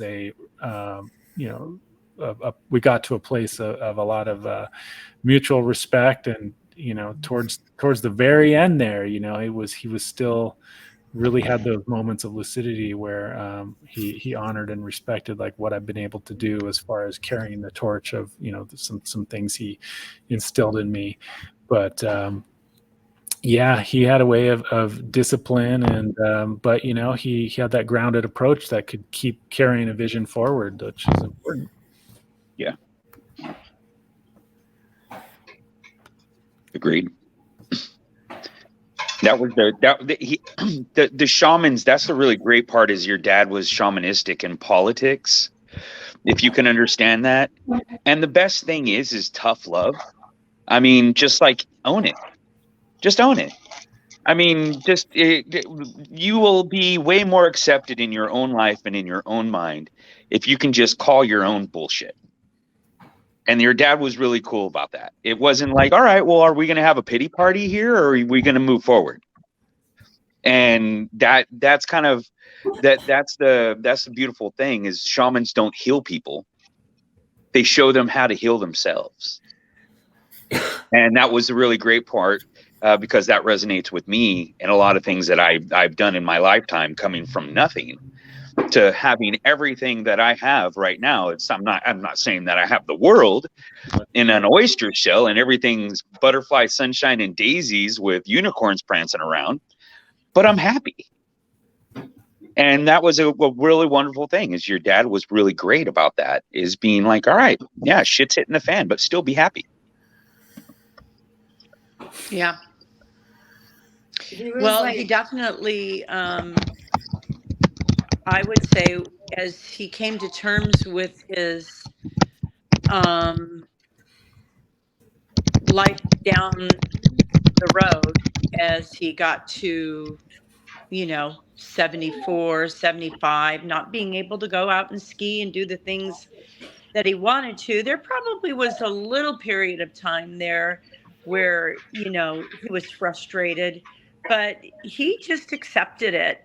And just decided that he liked his home. He liked being in Tahoe. He liked his routine, and he just accepted it. I would not say he I don't think a lot of people with brain injury can come to terms with it as easy. Sometimes yes, sometimes no. But he let it go. He let it go eventually. I think it was a little bit hard in the beginning, but he was so busy trying to just deal with functionality, like, okay, I'm going to get up and I'm going to set goals and I'm going to walk, to and from, the bedroom 10 times a day, and, sit like Sky would have him, Sky was really great about getting him into a routine with his weights. And, if you can only sit there in your chair, Papa, just, pick that weight up and, 5 times a day, just pick it up and do your weights. And, I felt, and we had, for lack of a better term, we had a really sweet life. I mean, no, we weren't going and jet setting like we thought we would, and St. Croix and go, scuba diving, all the things like, I'm going to do this with you and I'm going to do that with you when we first fell in love. That was maybe the hard part about, a new marriage and getting, into this relationship where we started building all of these dreams and this is what we're going to do together. And then boom, it just kind of came crashing down within a couple of years.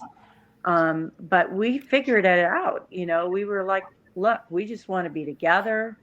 I accept my role and he accepted his role. And, like you said, Jen, he just, joked around a lot, What can you do? Yeah, I think part of like no pity party. What I think about was Steve was like his eternal positivity. Mm-hmm.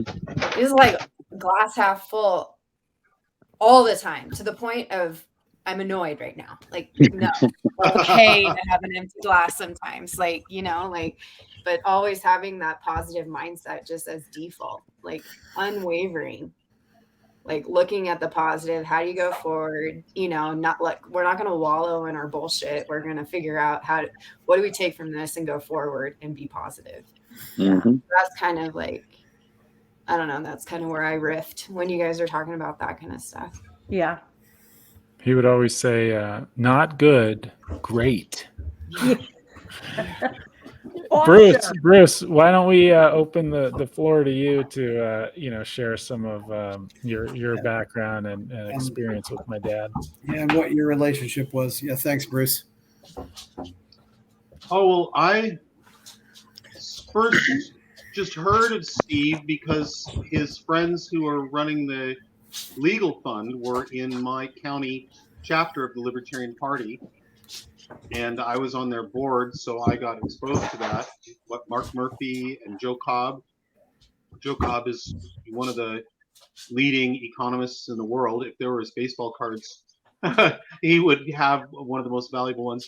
Personal friends with Milton Friedman, taught alongside Milton Friedman at University of Chicago, and also David Nolan, one of the primary founders of the Libertarian Party. Those three guys ran his legal fund, and so I got drawn into that.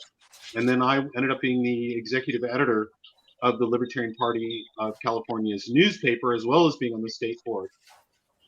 And that was really great because I had so much leverage, and so I would be running stories about Steve every issue, and we printed 5,000 some copies to paid subscribers every month.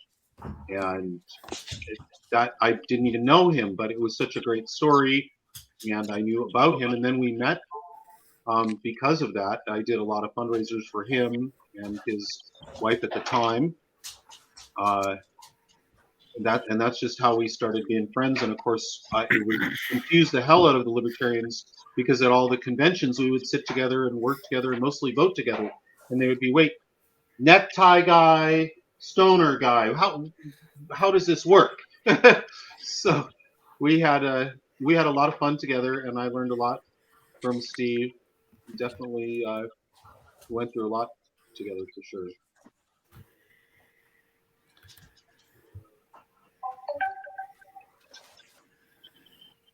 Cool.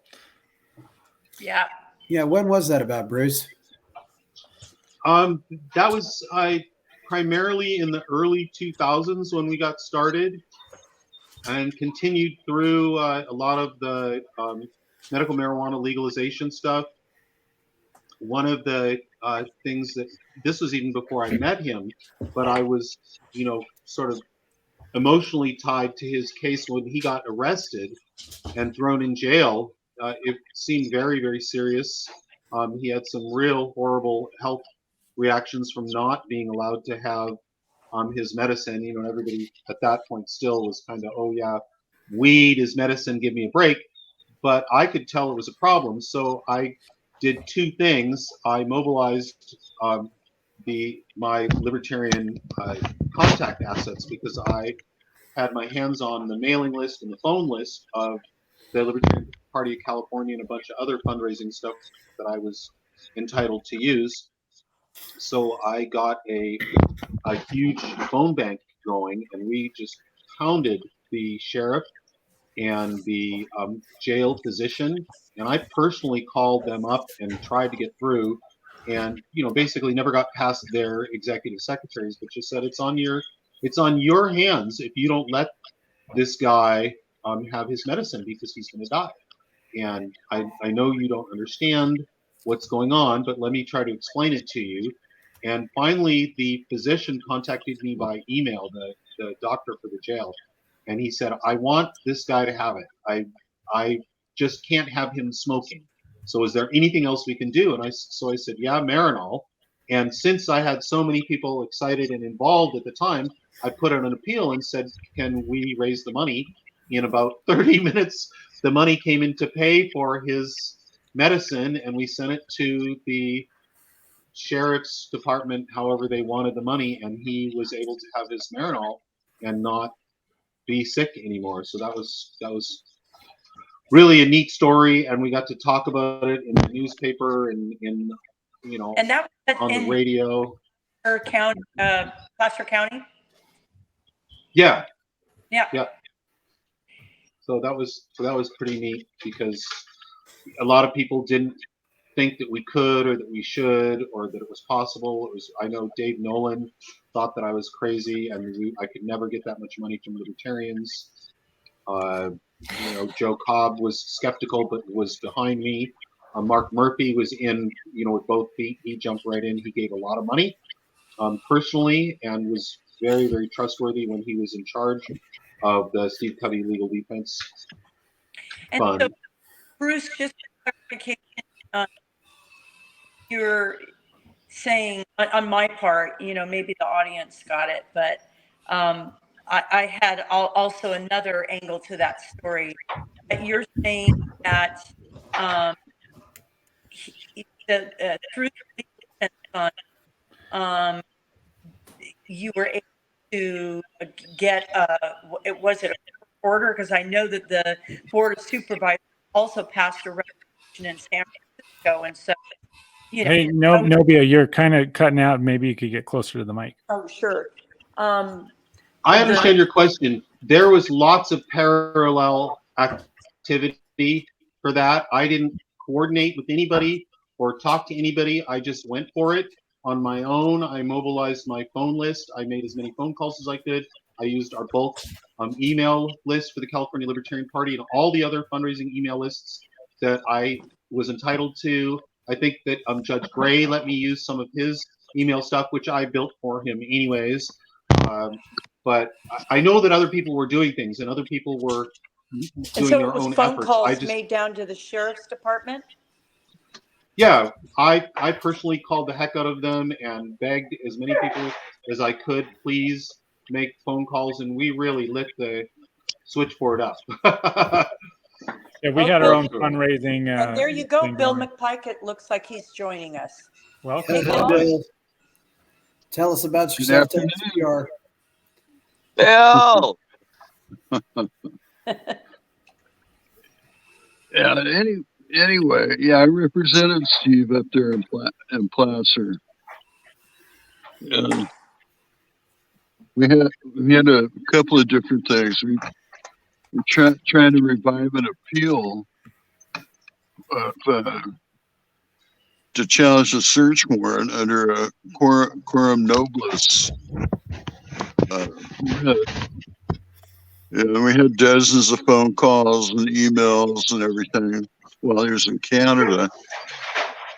And then they bought me a ticket. I flew up to Vancouver, and we came back. And they told, when we landed in San Francisco, they told everybody to remain seated. Then they called Steve forward, and I went up there to find out what was going on. As his attorney, and I saw cops because they had the door open. I saw cops standing at the door, about 6 of them. You could see all the party lights. There were cop cars all over the tarmac at San Francisco International Airport. And they go, "You're not Steve Kubby." I go, "I'm his attorney." They go, well, go get him. So I went back and told Steve. So anyway, he walked forward. I followed him. And they arrested him right there on the plane. And then the stewardess told everybody on the plane that he was an immigration refugee seeking asylum in the United States. What a crock of shit. But anyway, he'd already gotten a prescription from Dr. Todd Micarea for the Marinol. I didn't know all the rigmarole that you went through, Bruce, to secure that, but I knew he had it in the jail. We tried to get him some oatmeal tainted cookies, but they wouldn't let us do that. And I was back in the judge's chambers, and he had a doctor, a nurse, the DA, a few other people, the watch sergeant from the jail, and the judge was considering allowing him edibles with THC. And I went and talked to Steve about it. And he was high on that Marinol. He told me later that stuff could so strong, it would make you get you spaced out and even hallucinate. So Steve had felt the effects of that. So he said, go ahead and drop the request. So that's interesting hearing about how you paid for it and whatever and got it to the jail. But anyway, Steve always had a smile. He loved people. If there was an issue, he'd go, well, Bill, it's like this. And he was just a great person. He loved everybody. I think that was the last story that Steve got to tell me when Novia said, hey, we're going to be in Las Vegas tonight. So I just dropped what I was doing and drove out there. And he was telling me, it was a little tough for him to get the words out, but he was telling me the story about how he made friends with all the gangsters and got their respect when he was locked up. And I'd heard the story before, so I remembered. Yep. He said some guy suddenly went, hey, you're the governor. You're the guy that ran for the governor. And they just started calling him governor.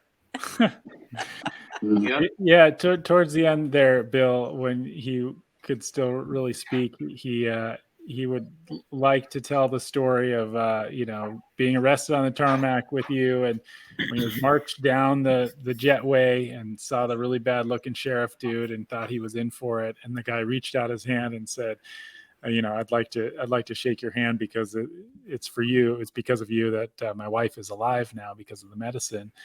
But I also told the story how he would, right in the heat of the courtroom battle, when it was not looking good, he'd hold up his hand and tell them that he had to go outside and medicate, and that the jury got a look at him actually and a smell of him actually. Are you talking about in Orange County court?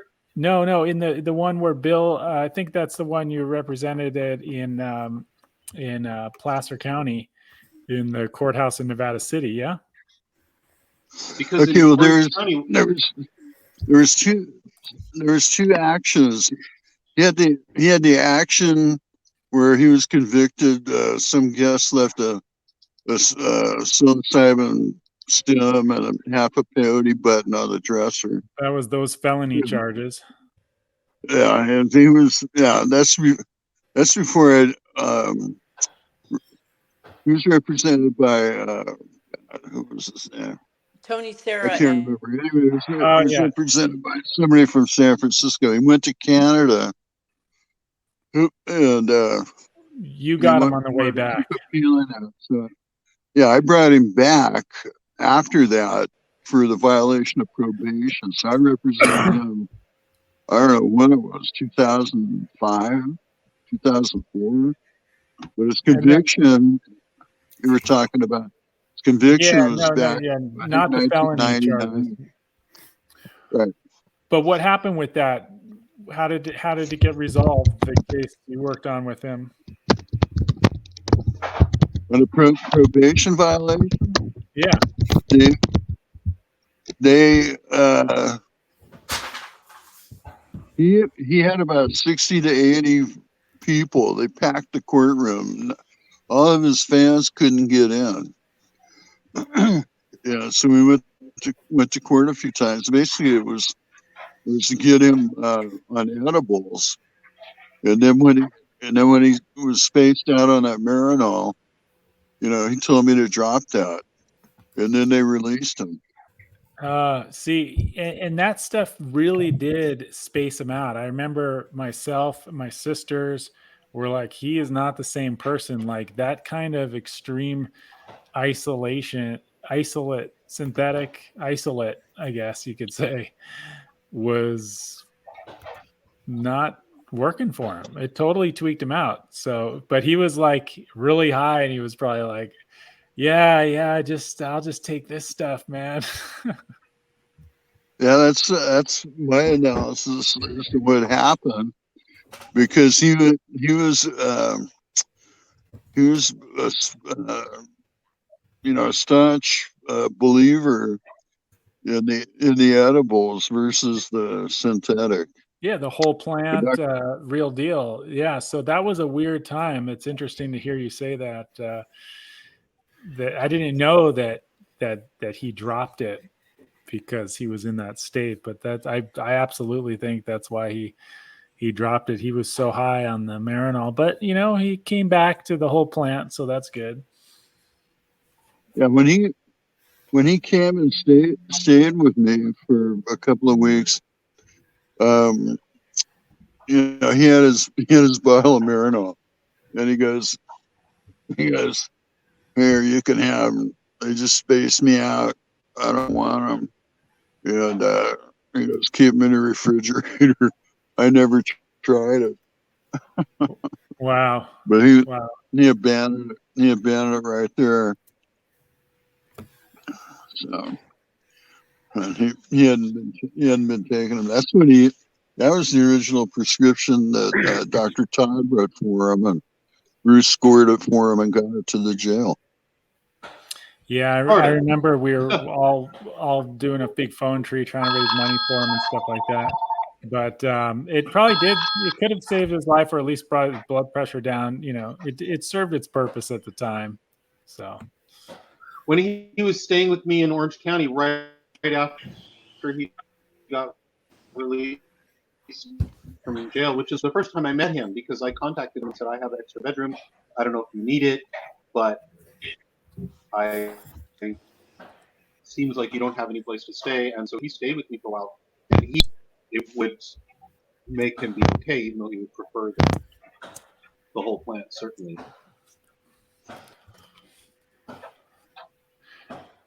Well, Merrick, when he came up to my house, I go, wow, you're a convicted felon. I go, I got something that might get you excited.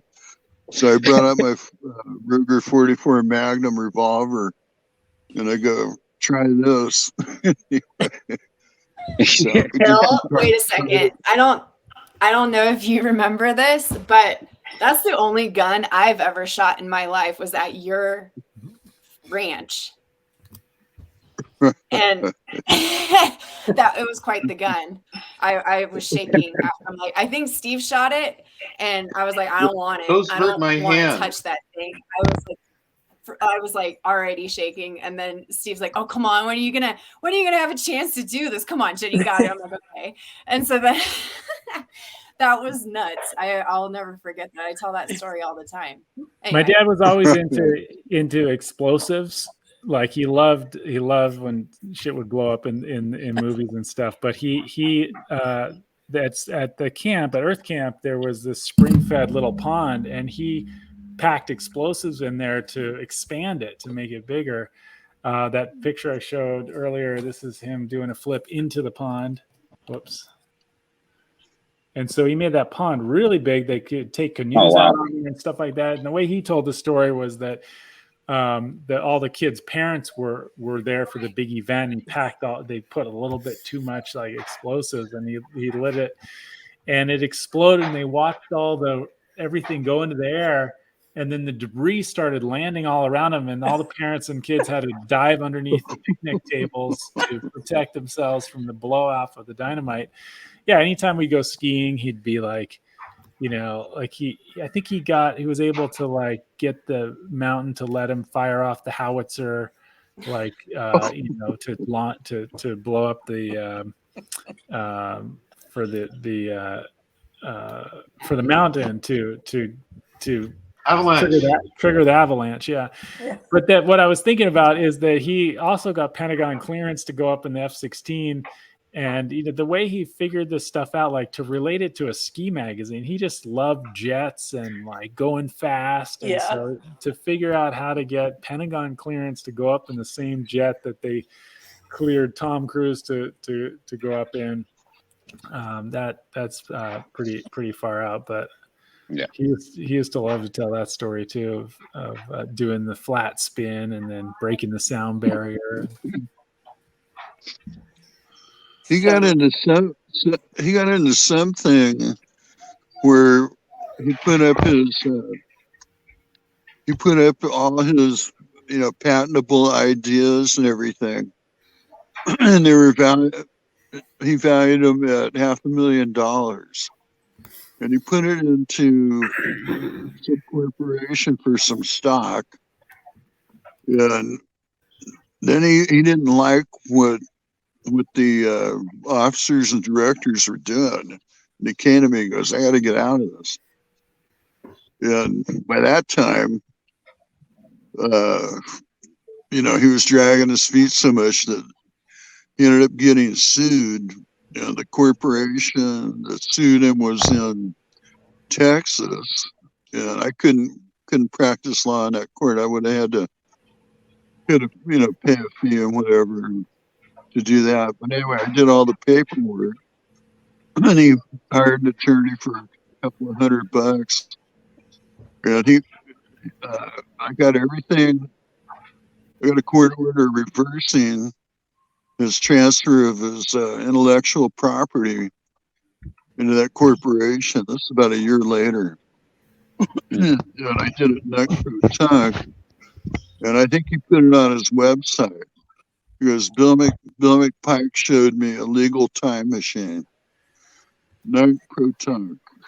He would always bring that up. I was amused with that one because what it means, it's like you go back to the beginning, and our court order was nec pro tunc, so it's like he never ever put up his IP with that corporation. Then that enabled him, and nobody would know more about this for his next venture. Yeah, he moved it over to cannabis sativa. And that's what we were talking about earlier with Jen is, where she's ready and willing to make that available to,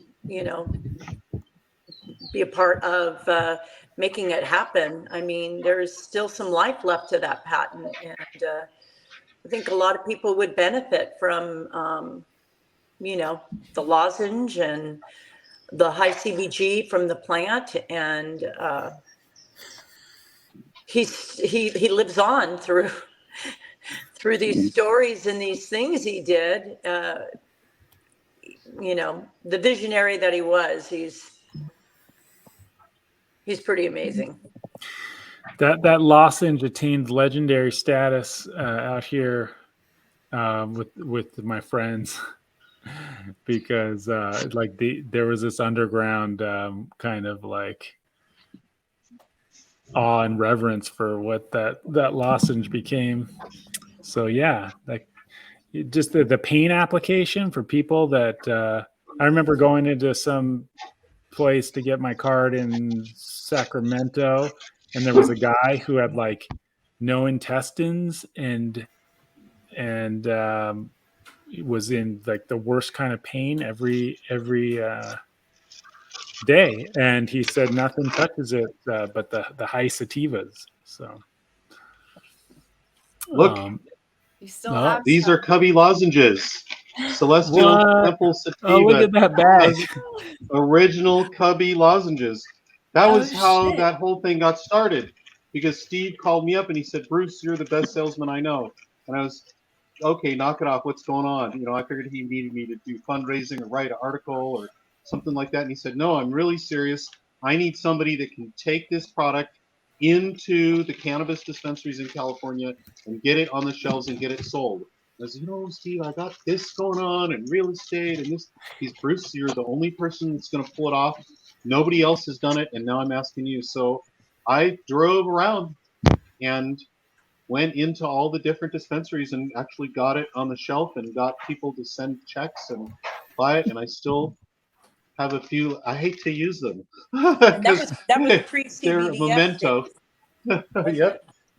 Wow, Well, what about Cannabis sativa. he got you to go into the dispensaries and hustle the lozenge. That's pretty freaking amazing. That's right. And I pulled it off. I didn't think yeah. it's like, okay, I'll do it for you. And I actually got people to do it on his name, and that there was no other product like that. There was carrot cake, there was ice cream, and there was soda pop, but there was no lozenges. Right. I mean, it's definitely, yeah, it's not an easy job, but definitely with his name, it was, I remember him telling me about that actually, about you going into the dispensaries with that, but that was the idea, and to get it out there. But he said he goes you have to use coconut oil for these.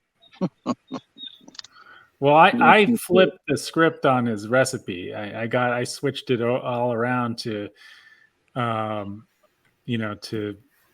using healthy, like that's the brown rice syrup, the coconut, or shifting it to organic. I'm like, come on, like you taught me this stuff, but we got to go organic. And it turned out to taste better actually, but it just was such a trip, the whole spherical lozenge thing. And yeah, we'll see if we can do something with it someday. I'm sure between all of us, we can figure out how to, get the patent back and do something with it. I mean, we all have great resources, and the name. I mean, I could just see if we have the distribution set up ahead of time, I could see my dad's profile, black and white, old style apothecary kind of branding. And depending on what kind of product, it could be set up in just a modern day, e-commerce Shopify store with all the bells and whistles for, to just do a smart e-commerce brand that, does 6 figures a month.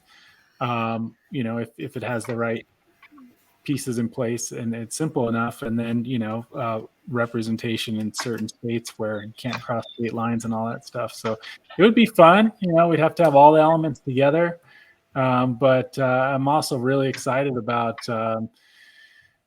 I stayed out here in Hawaii with a guy who was a bamboo master, Leimana, which means circle of power. And he went all over the world and got all the bamboo cultivars and complex joinery and built houses out of bamboo and made all these cool bamboo structures. But he always talked about this thing, bamba cement, where you have Chris, the pounding's coming through. Wow.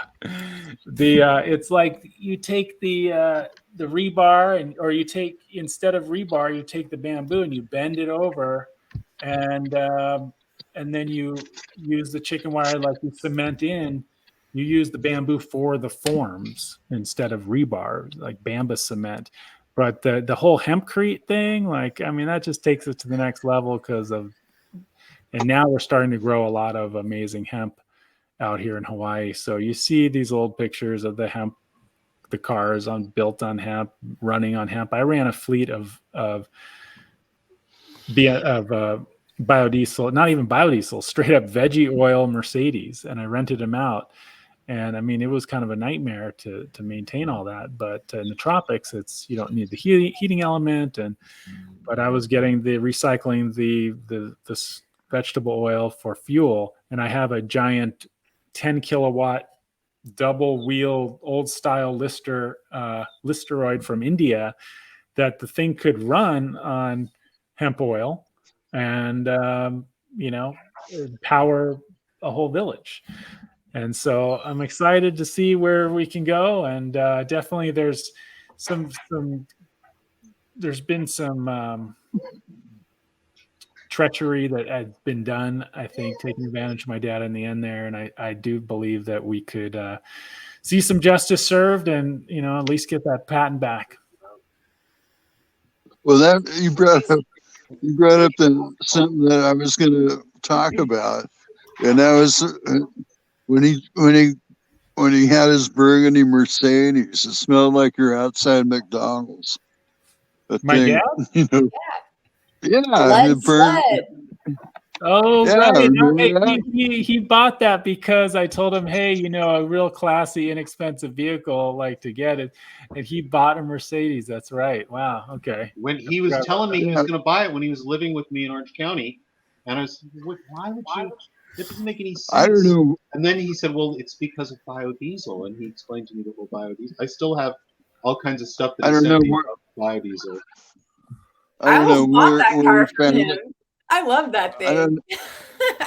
Yeah, I mean, it smelled like McDonald's French fries. I mean, As we were sliding down the highway in that thing, we'd be driving to go ski, no chains, no 4-wheel drive, just like everyone else is going to be way more damaged than we are. And he called it the lead sled because that thing weighed like it was literally made of lead. Oh, they're beasts. So like nothing can stop them. That's why they go 500, million-mile Mercedes. So I remember when he got that, I was like, Papa, don't you want to get like a Subaru or something? But I don't know. It's like growing up, that he rejected a lot of my ideas, and then in the end, he not only like accepted them, but remember in the end there, nobody's like, I'll take it as long as Sky says it's okay. He just gave you the reins. He really did.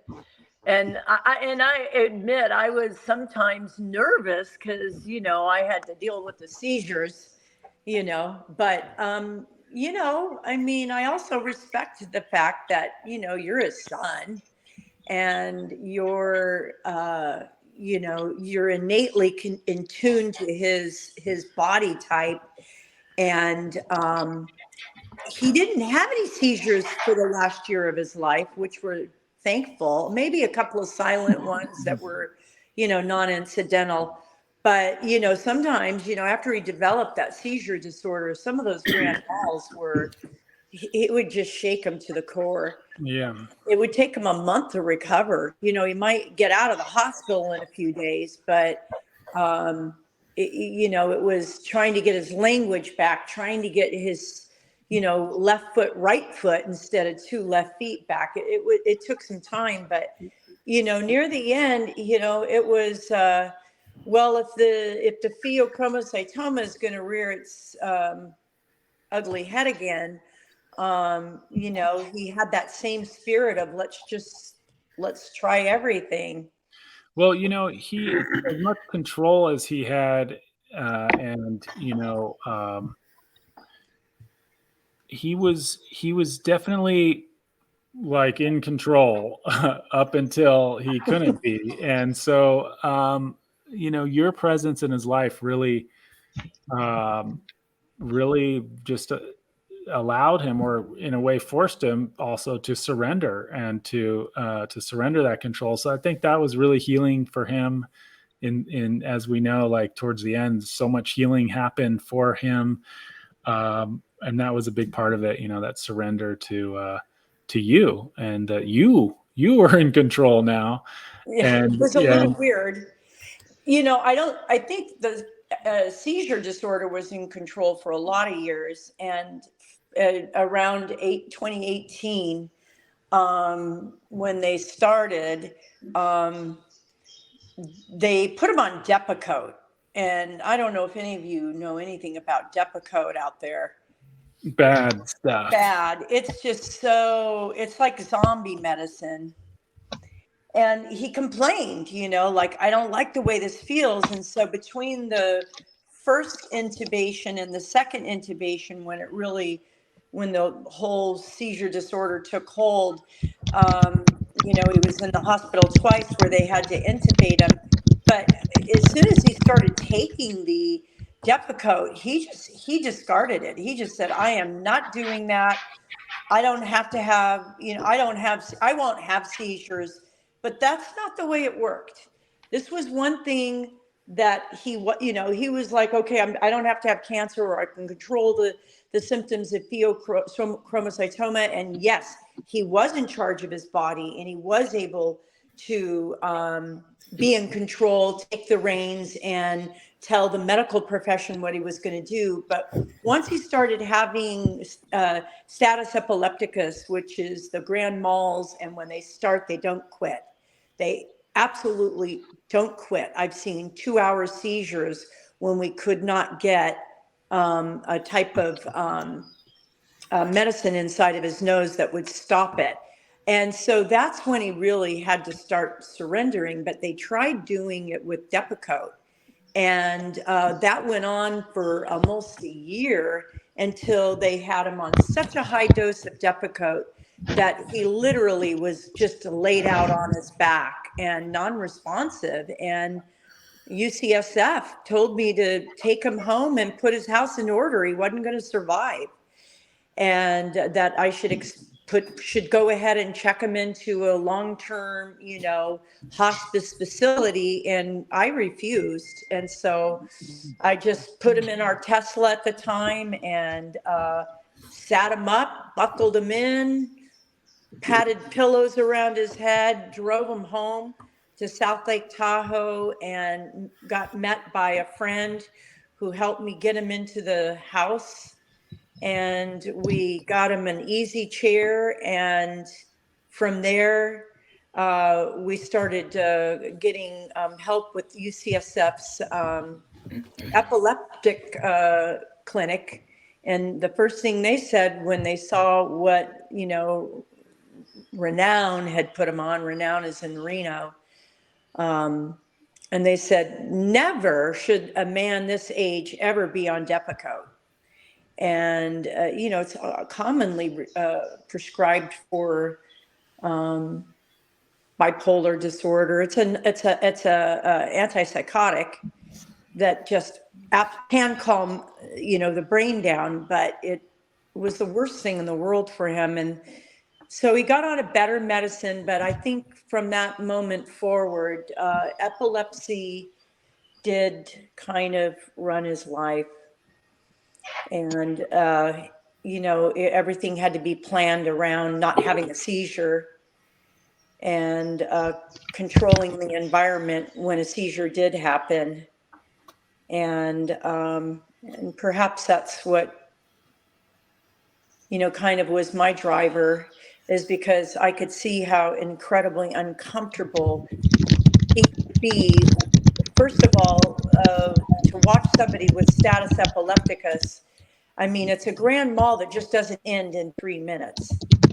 It goes on and on and on. And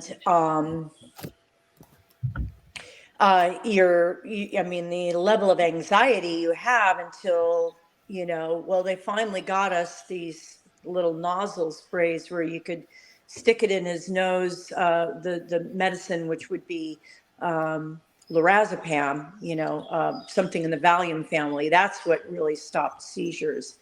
But pretty much nothing else could.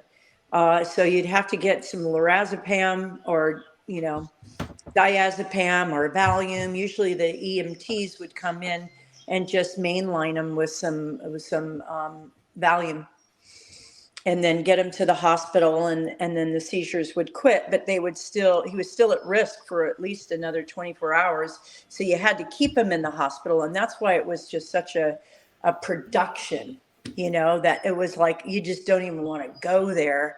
And then it's the 2 days after that he's in a fight or flight because he doesn't know where he's at. They put you in a state of amnesia. So he was constantly fighting the amnesia. And but he, it took a few weeks, and then he'd start to come around and get back on his feet and walk again. And he'd say, there'd be just that one morning he'd wake up and you'd look at him and he'd go, "I'm back," and then you go, "There he is." You go, "Right on, you're back." But Okay. that's probably what was that. But do you? It's 2:49, Chris. Are you wanting to? Yeah. Does anybody else? Yeah, I'd like maybe everybody to say something before we go away, or anything else. Thank you all for being here and honoring my dad. And Yeah. I know he touched a lot of people, and I'm just really I'm really honored that y'all showed up and said such wonderful things. And let's stay in touch. I know he will be happy that we are connecting. Yeah. Absolutely. I'd like to make one last comment here. He was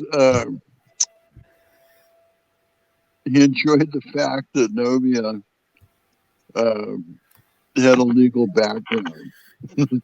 And he was always asking her about this and that and everything. And so he was bragging about her to me all the time. So, Yes. Definitely big respect. I don't know. I think I could have just been as dumb as a rock, and he just loved me anyway. And I think that's what was so great about him, is he just loved me, and I just loved him. It didn't matter. Yep. No doubt. Excellent. Okay. Well, we have Well, thank you. we have each other's contact. Sky, I think you and I are on LinkedIn or Facebook together, I think. Jen, you can get a hold of me through Nobia, and Bill. I just miss and love you, man. So I'll talk to you all soon. And once again, thank you for this forum to really get to celebrate life of Steve. Yes, indeed. Thanks, Jeff. Jen, you and I should go and crash. Bill is out in Yosemite. That's okay to say. Yeah. And Jeff is in Visalia, if that's okay to say. We should just go take a road trip and go crash in on them. We should. This summer. There you go. Hey, Bill. I'm in Modesto way more than I want to be. My daughter's doing some backpacking out in Yosemite this summer, so I might look you up when I'm coming through. Right on. Yeah. Stop on by. He's got a 420 friendly glamp ground. Bill does. Right. Oh, fun. Hey, Sky, random side note, I got Black Friday airfare to Kona on a whim. Like a couple months ago, or Black Friday. So I'm going to be on or in Kona like this month for a week if you're around. Awesome. If we go over there, for sure. If you drive over on this side, definitely let me know and come for a visit. So we'll stay in touch, and that's awesome. I also, now that we have the epic South Lake Tahoe ski chalet, then I want to be coming out doing some more skiing and stuff down there. And so everybody. And Jen, you're a neighbor, but we have the Cannabis Castle is available anytime anybody wants to just come and plant your butt right on the couch and hang out and stay for a couple of days, ski, summertime, go to the lake. We're right in Al Tahoe. We're close to the lake, and we've got kayaks and bikes and the pool. I have really great memories of staying up there with Steve. It was a lot of fun. I brought my Akita with me, and every time I walked her, people would stop me, and a lot of them had Akitas themselves. I remember this couple that lived a street over pulled up beside me in this big, huge lifted truck, like an F-350 with 4 doors, and they roll down their tinted windows and they're, oh, we love your Akita, and they're talking about it for a while, and then they roll down the back windows and they said, we have ours with us, and there's a big huge male and female Akita in the back seat. Yeah, it's a very dog friendly neighborhood, and of course, needless to say it, the venue is 420, but it's also pet friendly. I have 2 golden doodles, which are Sky. They're climbing, and Jen, they're climbing over the snow mounds into the neighbor's yard. Oh, The snow is so deep. They're just walking over the fence. I believe it. Our deck, our second story, we pushed snow.